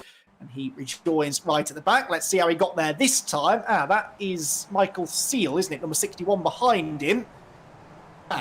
Who tips him into a spin. Simple as that, really. Not intentional, but not really Jackalette's fault, that one. So we'll let him off for that particular misdemeanour. Right, Chris Knox has just been in the pit lane. So Knox has had damage somewhere. Knox has had a knock on the opening lap, and there he is, rejoins. But that is certainly going to have an impact on the championship situation again, isn't it? Because Freddie Hewitt has gained 10 positions from where he started 23rd, kept his nose out of trouble, and he's into 13th now, and that is 11th within Division 2. He's going up the inside now of a couple of the front-running Division 1, excuse me. He's getting past the Division 2 drivers now. Matt Ragsdale is the next car in front of him. Ragsdale in the green, number 55, is leading Division 2 from Matthew Payne in 2nd and Alex Hall in 3rd. So Ian Court is only 4th at the moment in Division 2. Jake Conway, by the way, is still on the lead lap, so could still gain some positions. If Knox, oh, there's more drama. This is Isaac Smith off the road. And Matt Payne. Matt Payne, then, who I just said was running 2nd. What happened here? Through the corner. Oh, Rizzo gets into the back of him. And, for the 2nd race in a row, Cesare Rizzo is involved in contact with the Division 2 leaders. Again, not apportioning blame necessarily there, although looked avoidable, didn't it? And certainly as he spun back into the road, there was very little he could do. It was Ben Best that he ran into. That's Ben without a rear wing. And unfortunately, it was Matt Payne that he collected as he spun back across the road. Right, now what are we seeing a replay of? This is Isaac Phelps going into the corkscrew with no left front wheel on his wagon. And surprisingly, that has an effect on the cornering ability of these Skip Barbers. 10 out of 10 for style, but not the fastest way through the corkscrew. He continues to ground his way back to the grid, but a rather messy opening couple of laps of this race, it has to be said. Ben Best is, Matt Payne, excuse me, get it right in a minute. Matt Payne is continuing without pitting, even though he's got all of that damage. This is why Jake Conway isn't necessarily out of this yet. He could still score a few points before the race is done. Right, at the front, Ryan Mikulev has a 2-second lead over Rhys Saunders, so it's a reversal of the order we had in the previous race for the Year 1 drivers. It's now a Year 1, 1, 2, 3 as well, so they are actually on course potentially to match the result from the Fast Star squad earlier on. Rob Graham sideways there as Michael Seal went past him, and James Holman takes to the grass to avoid him. Up the inside goes Steve Hefford, who gets past both of them, and Gavin Johnson's in this group too as well. So a real knot of cars going up to the top of the hill. Johnson nearly gets rear-ended by Rob Graham, who is in Division 1, but he's not been one of the front runners in Division 1, it must be said. So this is the furthest up the order he's been for a while. On board with Johnson, that is Holman in front of us, who was on the podium earlier on, as he said, a Legends UK Championship racer, so he's used to random grids, actually, because that is a feature of Legends racing, isn't it, this random grid format. So in fact, it's probably one of the places where it originated from. The teeth back in. So James Holman knows all about how messy these races can be, and he's come out of it quite well, actually, in this one. Has James gaining 6 positions. Biggest mover so far is Ian Court, who's gained 14, and then Steve Hefford just ahead of us, who's gained 13. Hefford locks up into turn 1. He often seems to do that, but he gets the car stopped nonetheless. Quite easy to lock up the front brakes in these skip barbers, I've found. You've got to be very precise with the braking pressure. It's tempting if you're overshooting the corner a bit just to stamp down on the brake a bit harder and end up locking the fronts, and that actually doesn't help slow you down at all. So Hefford seems to have found a way around that, but it certainly is not the textbook way of getting the car slowed down. Now, where's Freddie Hewitt? Freddie Hewitt is a little way back from this and isn't making storming progress. I wouldn't mind seeing Hewitt's car, actually, just to see if he's got any damage from the opening encounters. Nothing obvious at the rear of the car. What about the front? A little bit of front wing damage, isn't there, on the left-hand corner, but certainly not enough that it should be massively affecting his pace.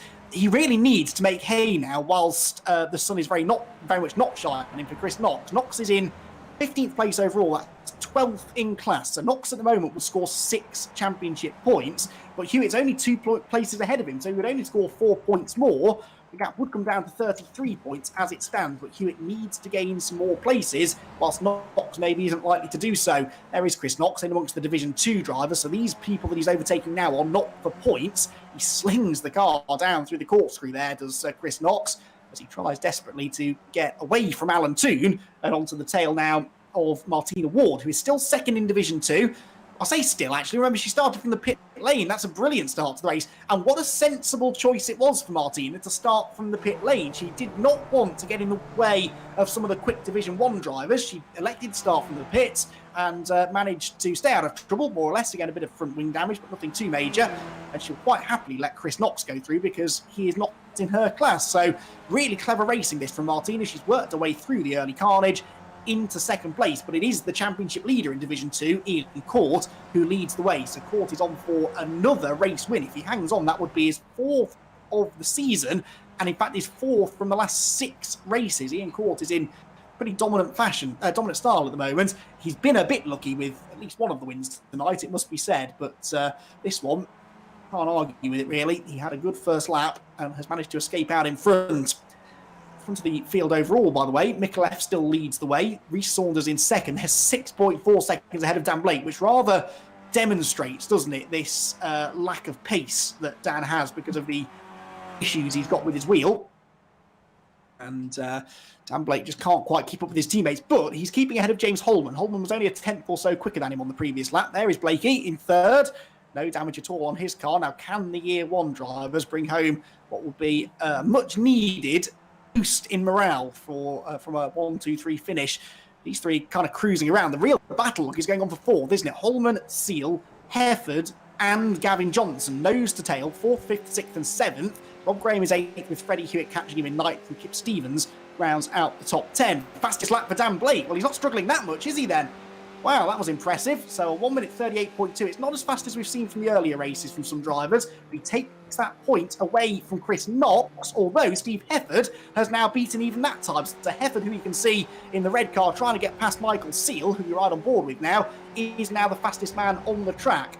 But that is worth that bonus point. Chris Knox did have it until that lap. But now Steve Hefford, has managed to wrestle it away from him through the Quick right-handers in the middle part of the lap here. Lead gap down to 1.6 seconds now. It's just creeping back down, isn't it, between Micallef and Saunders. And again, Saunders is becoming the real dark horse in this championship, isn't he? 28 points for him now would move him ahead of Freddie Hewitt. So actually, it's not so much Hewitt we need to be watching here. It is, in a way, Rhys Saunders. Though as I say that, Hewitt's gained another place now. He's into 8th position. So actually, everything I just told you is wrong. Hewitt would retain second place, but only by 2 points. Of course, if Saunders can beat Micallef, though, he would very much be second in the championship going into the final round. So from a year one team's perspective, Micallef ahead of Saunders is doing them less good than Saunders ahead of Micallef. There are the leaders. Now, that gap has suddenly vanished. Was that a mistake for Micallef, or is this exactly what I was just suspecting? And maybe they're going to reverse the positions. Let's see. Looks like maybe it was a mistake for Micallef through. Oh, it was absolutely there. He ran wide up through turn 5. That is, isn't it? Although that didn't lose him all of the time. Has there been another moment after that? Well, there's a little one. This still doesn't quite explain why he lost a second on the previous lap to Rhys Saunders. Was it a slowdown maybe through the corkscrew? Let's see. He has been taking a lot of curb through here, hasn't he? Well, that's no more than normal. That might have been, though, through the second part. Yeah, I think the second part of the corkscrew he was given a slowdown. And does he reduce the pace through the next corner? No, not really. The next one, was this a mistake? Hits the curb? No. There, he suddenly now decides to do the slowdown. So it was a slowdown. Regardless of the reason, though, it means that Rhys Saunders is right with him. And given the fact Micallef very much took the fight to Saunders in the previous race, there will be absolutely nothing stopping Saunders doing the same to him in this one.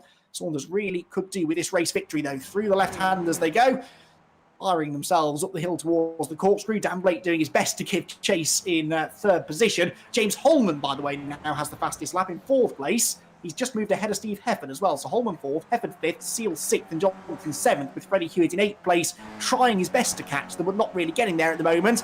Micallef, though, has very much been caught by Rhys Saunders. Back marker stays out of the way. That was good driving. Not sure who that was, but they were well out of harm's way. Possibly Ben Best, I think that wasn't it, a lap down. Micallef under pressure here from Saunders. Then we're on board with Saunders. If he gets this position, he takes second in the championship. He gets within about 20 points or so of the championship lead, and he goes up the inside line across the start-finish line. Rhys Saunders is going to try and take the race lead away from Ryan Micallef, wheel to wheel across the line as we move now into the final third nearly of the race. Into the first corner they go, and surely Saunders is going to go through. Yes, he is. Rhys Saunders takes over the race lead. It's a case, really, of what might have been had he not had that penalty back at Okayama for passing Chris Knox whilst having 2 wheels off the road. He probably would have been level with Chris Knox on points by now, but alas, that was not how it was meant to be. Right, back to Hefford in 5th now. Steve Hefford has Michael Seal and Gavin Johnson behind him. They're being pulled away from now, aren't they, by James Holman. Holman is good 2 and a bit seconds ahead of these 3 now. But Freddie Hewitt isn't really making any serious inroads into them, despite the scrapping going on in front. Freddie's teammate, Michael Seal, runs very wide going out of turn number 4 and up towards turn 5. He ducks back in line again. No harm done. But Hewitt could really do with getting past this group, couldn't he? He needs to try and get some points here, set himself up nicely for the finale in a week's time. And then hope, I guess, that it ends up being at a racetrack that he enjoys. And Johnson now pulls up to attack Michael Seal, and on this lap, Hewitt is catching them. They are now really starting to hold each other up. On the previous lap, he was only a few tenths quicker than them, but now he is on course to take a good second at least out of them. Lock up there for Johnson, also a lock up for Seal. They try desperately to get the car stopped into the corkscrew. And they wind their way back down through Rainy Curve into turn 10. Gavin Johnson with a big moment over the gravel, over the sand. Gets himself pointing in vaguely the right direction, but now he's got company from Freddie Hewitt. So this is where Hewitt could potentially start gaining some places and gaining some points. He's 8th at the moment. 14 points would go his way if he stayed there. But remember, Saunders is now on course for the race win. So Saunders would be 9 points ahead of Hewitt at the moment. That will come down with every position he gains. He goes up the inside of Gavin Johnson, and he is going to go through Johnson. I don't think wanted to make it too hard for one of the championship challenges. So that's now 16 points going the way of Freddie Hewitt. So as it stands, he would be 27 off the championship lead, 7 behind Rhys Saunders, but Chris Knox has just set the fastest lap, so it's all changing by the lap. Knox gets a bonus point for the fastest lap. Knox is still only 11th at the moment, though, so that would be 9 points that he'd score now. We had that that bonus point on. Ian Court, meanwhile, here, leading in Division 2, going along with Chris Knox, but with a decent gap of 6 seconds nearly over Martina Ward behind. Towards the middle part of the lap they go. There is Ward second in Division 2, and Carl Jacquelet, I think, is the next car behind her. And again, I don't think you'll see Ward put up too much of a fight there. Leaders absolutely together, by the way. Look at the timing tower. Only, well, it was less than a tenth a second ago between Saunders and Micallef, and Blake is closing on them as well. If these two start holding each other up, Blake could still make it a three-way fight between the Year 1 drivers, which is probably not what the team really wants to be seeing, but oof, Nahor is that. That was very close to contact there between Micallef and Saunders going into the last corner. Micallef's got the toe now, though. He's going to try and pull alongside, perhaps, as they go across the line. In the background, look, James Holman has now caught Dan Blake, actually, so Blake is now losing ground to these two, who are side by side for the race lead again. 5 minutes left in the final race of the night, and Ryan Micallef goes to the outside of Rhys Saunders, who defends the lead nicely through the tight left-hander at the Andretti hairpin. There's a almost action replay of that situation, but this is actually the battle for third. Dan Blake and James Holman. And again, it's the same result. The car on the inside stays ahead. And it's Hefford, Seal, Hewitt, Johnson, Crosby, Graham, and Knox 11th. Again, bangs out another fastest lap, 1:37.3. Where was this pace in the qualifying session earlier on and the subsequent race too? Just didn't have the speed, did he? But now he is starting to work his way. Well, he's caught Rob Graham, so he could get 10th place here, couldn't he, potentially? Worth an extra few points. And then, of course, he's got the possibility of catching that big battle going on ahead, hasn't he? Crosby sort of on his own, but then you've got Seal, Hefford, Hewitt and Johnson all holding each other up, so Knox could still score some points here. Ben Constanduris, meanwhile, comes down through the first corner. That is the Ben Constanduris, if you want to call him that, the motorsport commentator. He's covered pretty much everything, it seems, these days. I first met him when he was covering GT and endurance racing, but he's since been covering the World Rally Championship and lots of other exciting things. Good to have Ben on board for a full season here. He's had some decent results.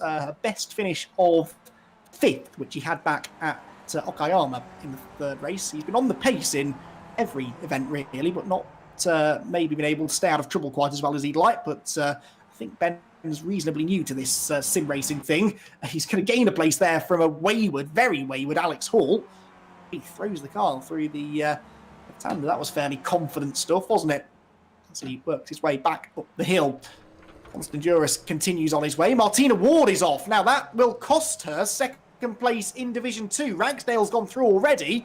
And what has happened to Martina Ward? There's damage. Look, she's lost her front wing and she's slowly trying to get the car back. She's staying off the track. So she's battling away. Oh, she did it by herself. She was trying to keep Carl Jacquelet behind, and she'll be kicking herself that because Jacquelet is not in the same class. She didn't need to have that fight. You can see she went too far over onto the dirt, and there's a big mound on the inside. She went 2 wheels up on that mound, unsettled the car, and around she went into the wall, and Martina now has to limp back to the pit lane for repairs. That is not good news at all. And, well, Martina Ward is unfortunately going to miss out on an opportunity to get another second place finish. Meanwhile, who is going to finish first and who's going to finish second in the overall race? Because Ryan Micallef is still refusing to give this one to Rhys Saunders. Saunders got the better of him in the previous race to take a much needed race victory, but can he do the same thing again here in race number 3? Saunders, remember, didn't score many points from race 1, so he really needs this double race victory that he currently is on course for to close in the championship out of the final corner.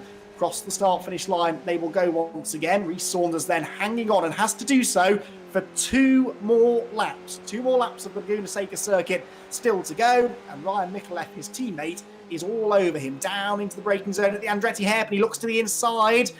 Saunders is late on the brakes. Micallef almost into the back of him. Takes supreme confidence to run this close behind another car, confidence in your own ability that you're not going to hit them, and confidence that in the car in front, that the car behind you isn't going to run straight into the back of you. It's difficult sometimes to tell just how close behind the car in your wing mirrors is. So Rhys Saunders is really driving with some great precision here, and so is Ryan Micallef. to so far, touch wood, avoid making contact, but they are side by side again, going up into turn number 5. Defensive line for Saunders means he's slow on the exit, and Micallef sees his opportunity, goes to the inside line, side by side into a corner you can't run side by side through, so someone's going to have to give, and it's Saunders with the championship to think about who has to give way. But that is so crucial. That's the difference between being second or third in the championship going to the final round in a week's time. To make matters worse for Rhys Saunders, Freddie Hewitt is now up into 5th position as well, so that would be 20 points for Hewitt. Hewitt would now hang on to second in the championship by 4 points, but that could all change if Saunders can get through. Now, do you want to be leading onto the last lap here or not? Has Saunders actually timed this to perfection? If he can stay in the slipstream, he could do to Micallef what Micallef just did to him half a lap ago. Oh, Will on the dirt there for Saunders into the last corner. Almost lost control. There's traffic ahead as well, which is the last thing they wanted to see. One of those drivers is the recovering Martina Ward after her pit stop. Here we go then. One more lap of racing to go. Rhys Saunders in the slipstream. Micallef defends the inside line. Saunders to the outside. Tries to sweep right around the outside into turn number 2. The Andretti hairpin. Who's bravest on the brakes? It's Saunders who's latest on the brakes. But he's got to go the long way round, and he can't quite get there. Micallef hangs on. So Ryan Micallef, he's seen off the first challenge, but there are several other places that Saunders could still find a way through, and he really must find a way through for his championship chances. Through turn number 4, down towards 5. Now, this is where he lost the position to Micallef a lap ago. Micallef forced him to defend into this corner, which meant he was slow on the exit. But Ryan doesn't do the same thing. He doesn't feel the need to defend, so Saunders isn't going to have a significantly better exit. Micallef does run a bit wide. We've got Adam Gale ahead to go lap down. Hopefully Adam is aware that these are the race leaders, and we're getting the blue flags, of course. Saunders right underneath the rear wing of Ryan Micallef. These two are teammates, remember, but Rhys Saunders is absolutely going to throw everything at this on the final lap. He needs those extra 7 points into the corkscrew. They go, he goes on the inside. Rhys Saunders launches his way through. What a move from Rhys Saunders, and how significant could that prove to be in a week's time? That was a real championship-defining moment for Rhys Saunders. Ryan Micallef wasn't going to just move over and let him go. Rhys had to throw it up the inside, somehow got the car stopped. That was sensational stuff. And surely now there's nothing Micallef can do to come back at him. Into the final corner they go. Micallef again is not quite going to get there off the final turn. Rhys Saunders is going to get to the line first, just about to take a sensational double race victory from Laguna Seca. And that was one of the most important race wins Rhys Saunders has ever had. Micallef comes home in second. James Holman, I think, should come home third, although Dan Blake, fair play there to Dan. He did his best to try and get that third place back. He celebrates what's been a pretty torrid night by slamming his car into the wall. Freddie Hewitt gets 5th position. Not a headlining sort of performance, but it is a solid points haul. 6th position goes to Michael Seal. 7th, Steve Hebbard. 8th, Gavin Johnson. 9th, Ian Crosby. And Chris Knox gets 10th with the fastest lap, so he will score 11 championship points. Hewitt will get 20 for 5th, and Saunders gets the 35 for the race win. So that means, provisionally, the top 3 will be covered by 28 points going to the final rounds, with still 113 available. It is absolutely all to play for. In Division 2, Ian Court gets another very handy race win. Did he get the fastest lap as well? I think it looks like he did. So it's another maximum points haul for him. 2 wins for the night means that he's fairly secure now. Jake Conway did manage to recover to 4th place, so he gets 22 points, but that still means it's going to be at least 45 points between them going to the final round. Martina Ward, of course, didn't score very heavily in that race, so she will probably be out of it. And Kevin McGlone also didn't. So I think it's Ian Court versus Jake Conway for that one. The rest of the stragglers coming through in Division 2. But it's Rhys Saunders who takes the win. And, well, how important could that prove to be? 25 points behind Chris Knox going to the final round. And as I kind of touched upon, and I'll ask him about this in his interview in a moment, if it hadn't been for that penalty at Okayama, well, how many points did he lose there? He lost about 7 points there. No, more than that, sorry. He lost about 17 points. So, yeah, 17 points lost, and he's 25 behind. So it would have been very close. This was the move. I mean, how he got it stopped, I don't know. I know Micallef was taking a wide line there, but I really don't think he was letting Saunders go. I don't think he expected Saunders to get up the inside there. And some fabulous racing. This was earlier in the lap as he tried to go around the outside through turn 1. We're right on board with Saunders now. Down into turn 2, he's forcing Micallef to defend wherever he can, just trying to get the better exit from the corners, but it just wasn't quite working, was it? He got a bit of a slipstream, but wasn't really able to get alongside. Through turn number 4, pretty even through there, and at this point he's probably thinking, well, what else can I do?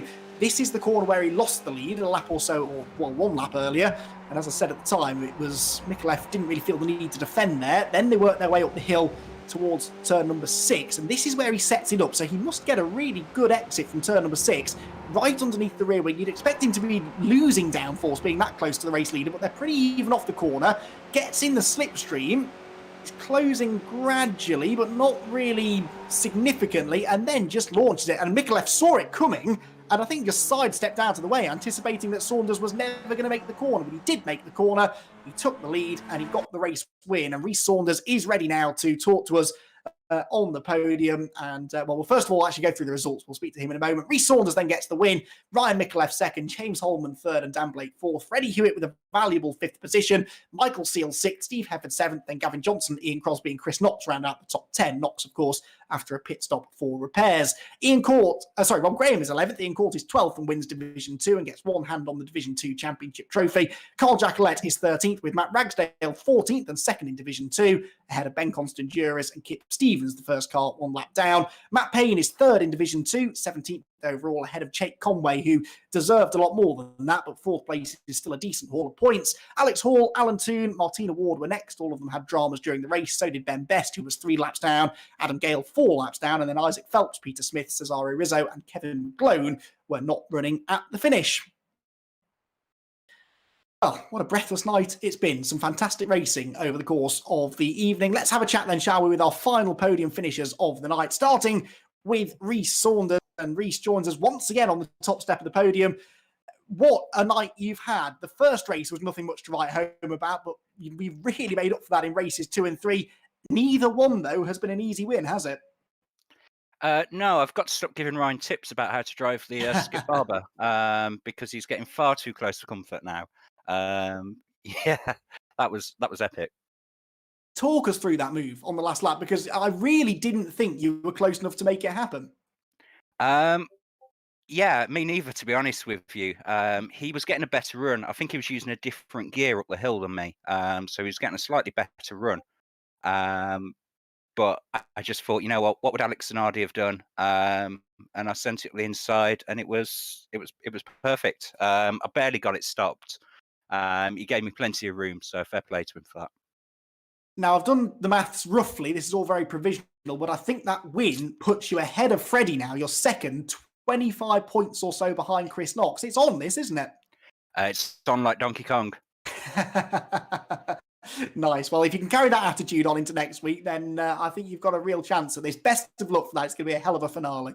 Thank you very much. I hope Graham's heart rate's died down a bit on the TV cameras. I could hear it from here. Trust me, he was having kittens, I think, at times. But great racing. You both put on a great show, and a brilliant 1, 2, 3 there for year 1. Excellent. Thank you very much. Cheers, mate. Rhys Saunders then gets another race win and catapults himself into championship contention. Let's have a word with the man who just came second best. Ryan, what have you got to do to beat this guy? It looked like you had him beat that one, and he just threw it up the inside into the corkscrew. It was a great move, wasn't it? Yeah, I was a bit too late to defend for it, and I saw him go for it, and then I went to move over, and I was already on the curb, and then because it obviously bumps, I would have dropped the grip, and we both would have crashed. So I just thought, yeah, just stay where I am.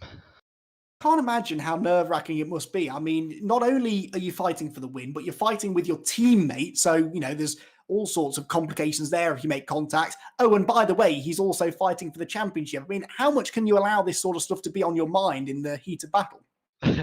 Well, in the Discord, we was laughing about it, and like anxious laughter, talking like, oh, and then yeah, I did a thought I had him at one point. I had a big gap at the beginning. I think it was like 2 seconds or something, and then I made a mistake, and he caught up, and then yeah, from there it just escalated. Well, yes, it did, and it was brilliant viewing. I think Graham's been a little bit nervous watching it, but you kept it clean. That's the main thing. And hey, anything Fastar can do with a 1, 2, 3 finish, year 1 can do as well, can't they? Yeah. Dan did just miss out, but It happens. It happens. Oh, yes, of course. I'm forgetting. He did lose out on the last lap, didn't he? But still, decent points all there for year one. And you've had a couple of really good races tonight, mate. Yeah, it was my night tonight. Yeah. Well, let's hope you can carry that on into the final rounds in a week's time. Ryan Micallef then in second position. James Holman came home in third position, and he does join us now. James, back on the podium again, and a bit of a similar race in a way to the previous one, except this time, rather than coming under pressure in the final few laps, you were the one applying it.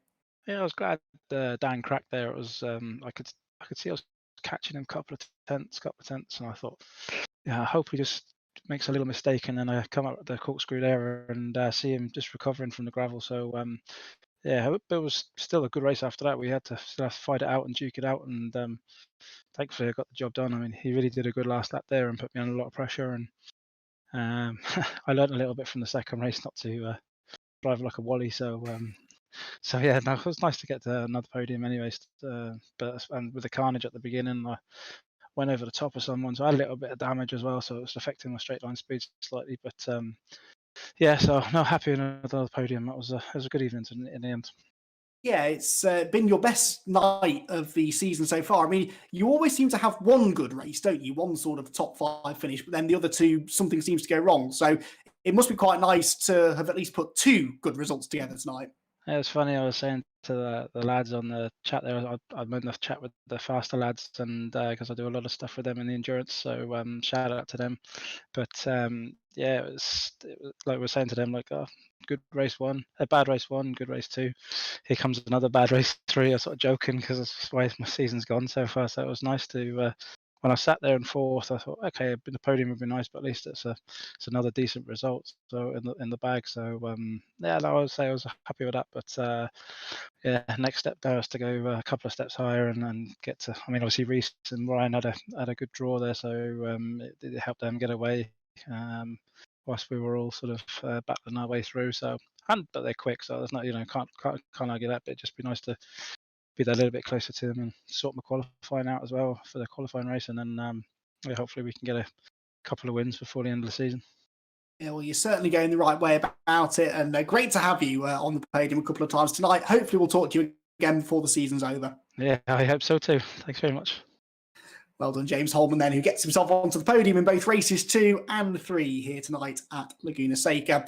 Well, that, I think, is about all we have time for here tonight. It's been a fantastic night of racing, which has, as always seems to be the case, seen the championship battle twist and turn as it draws towards its conclusion. Make sure you join us here again on Year One TV in a week's time, because we will have next Thursday evening, same time, the championship decider. 3 races at a circuit that has as yet to be voted on by the drivers. So we'll bring you news on the night of which circuit it is they choose. But whichever track it is bound to produce close racing. And with 28 points roughly separating the top 3 drivers in Division 1, it's going to be a 3-way shootout over those final 3 races, with more reversed grids, more great racing, and still lots more unpredictability to be thrown our way. Thank you to everyone who has organised the PDC Racing League. Once again, Gavin behind the scenes, Gavin Johnson, not only races in the championship, but also does a lot of work behind the scenes to put it all together. And I know he would like to thank all of the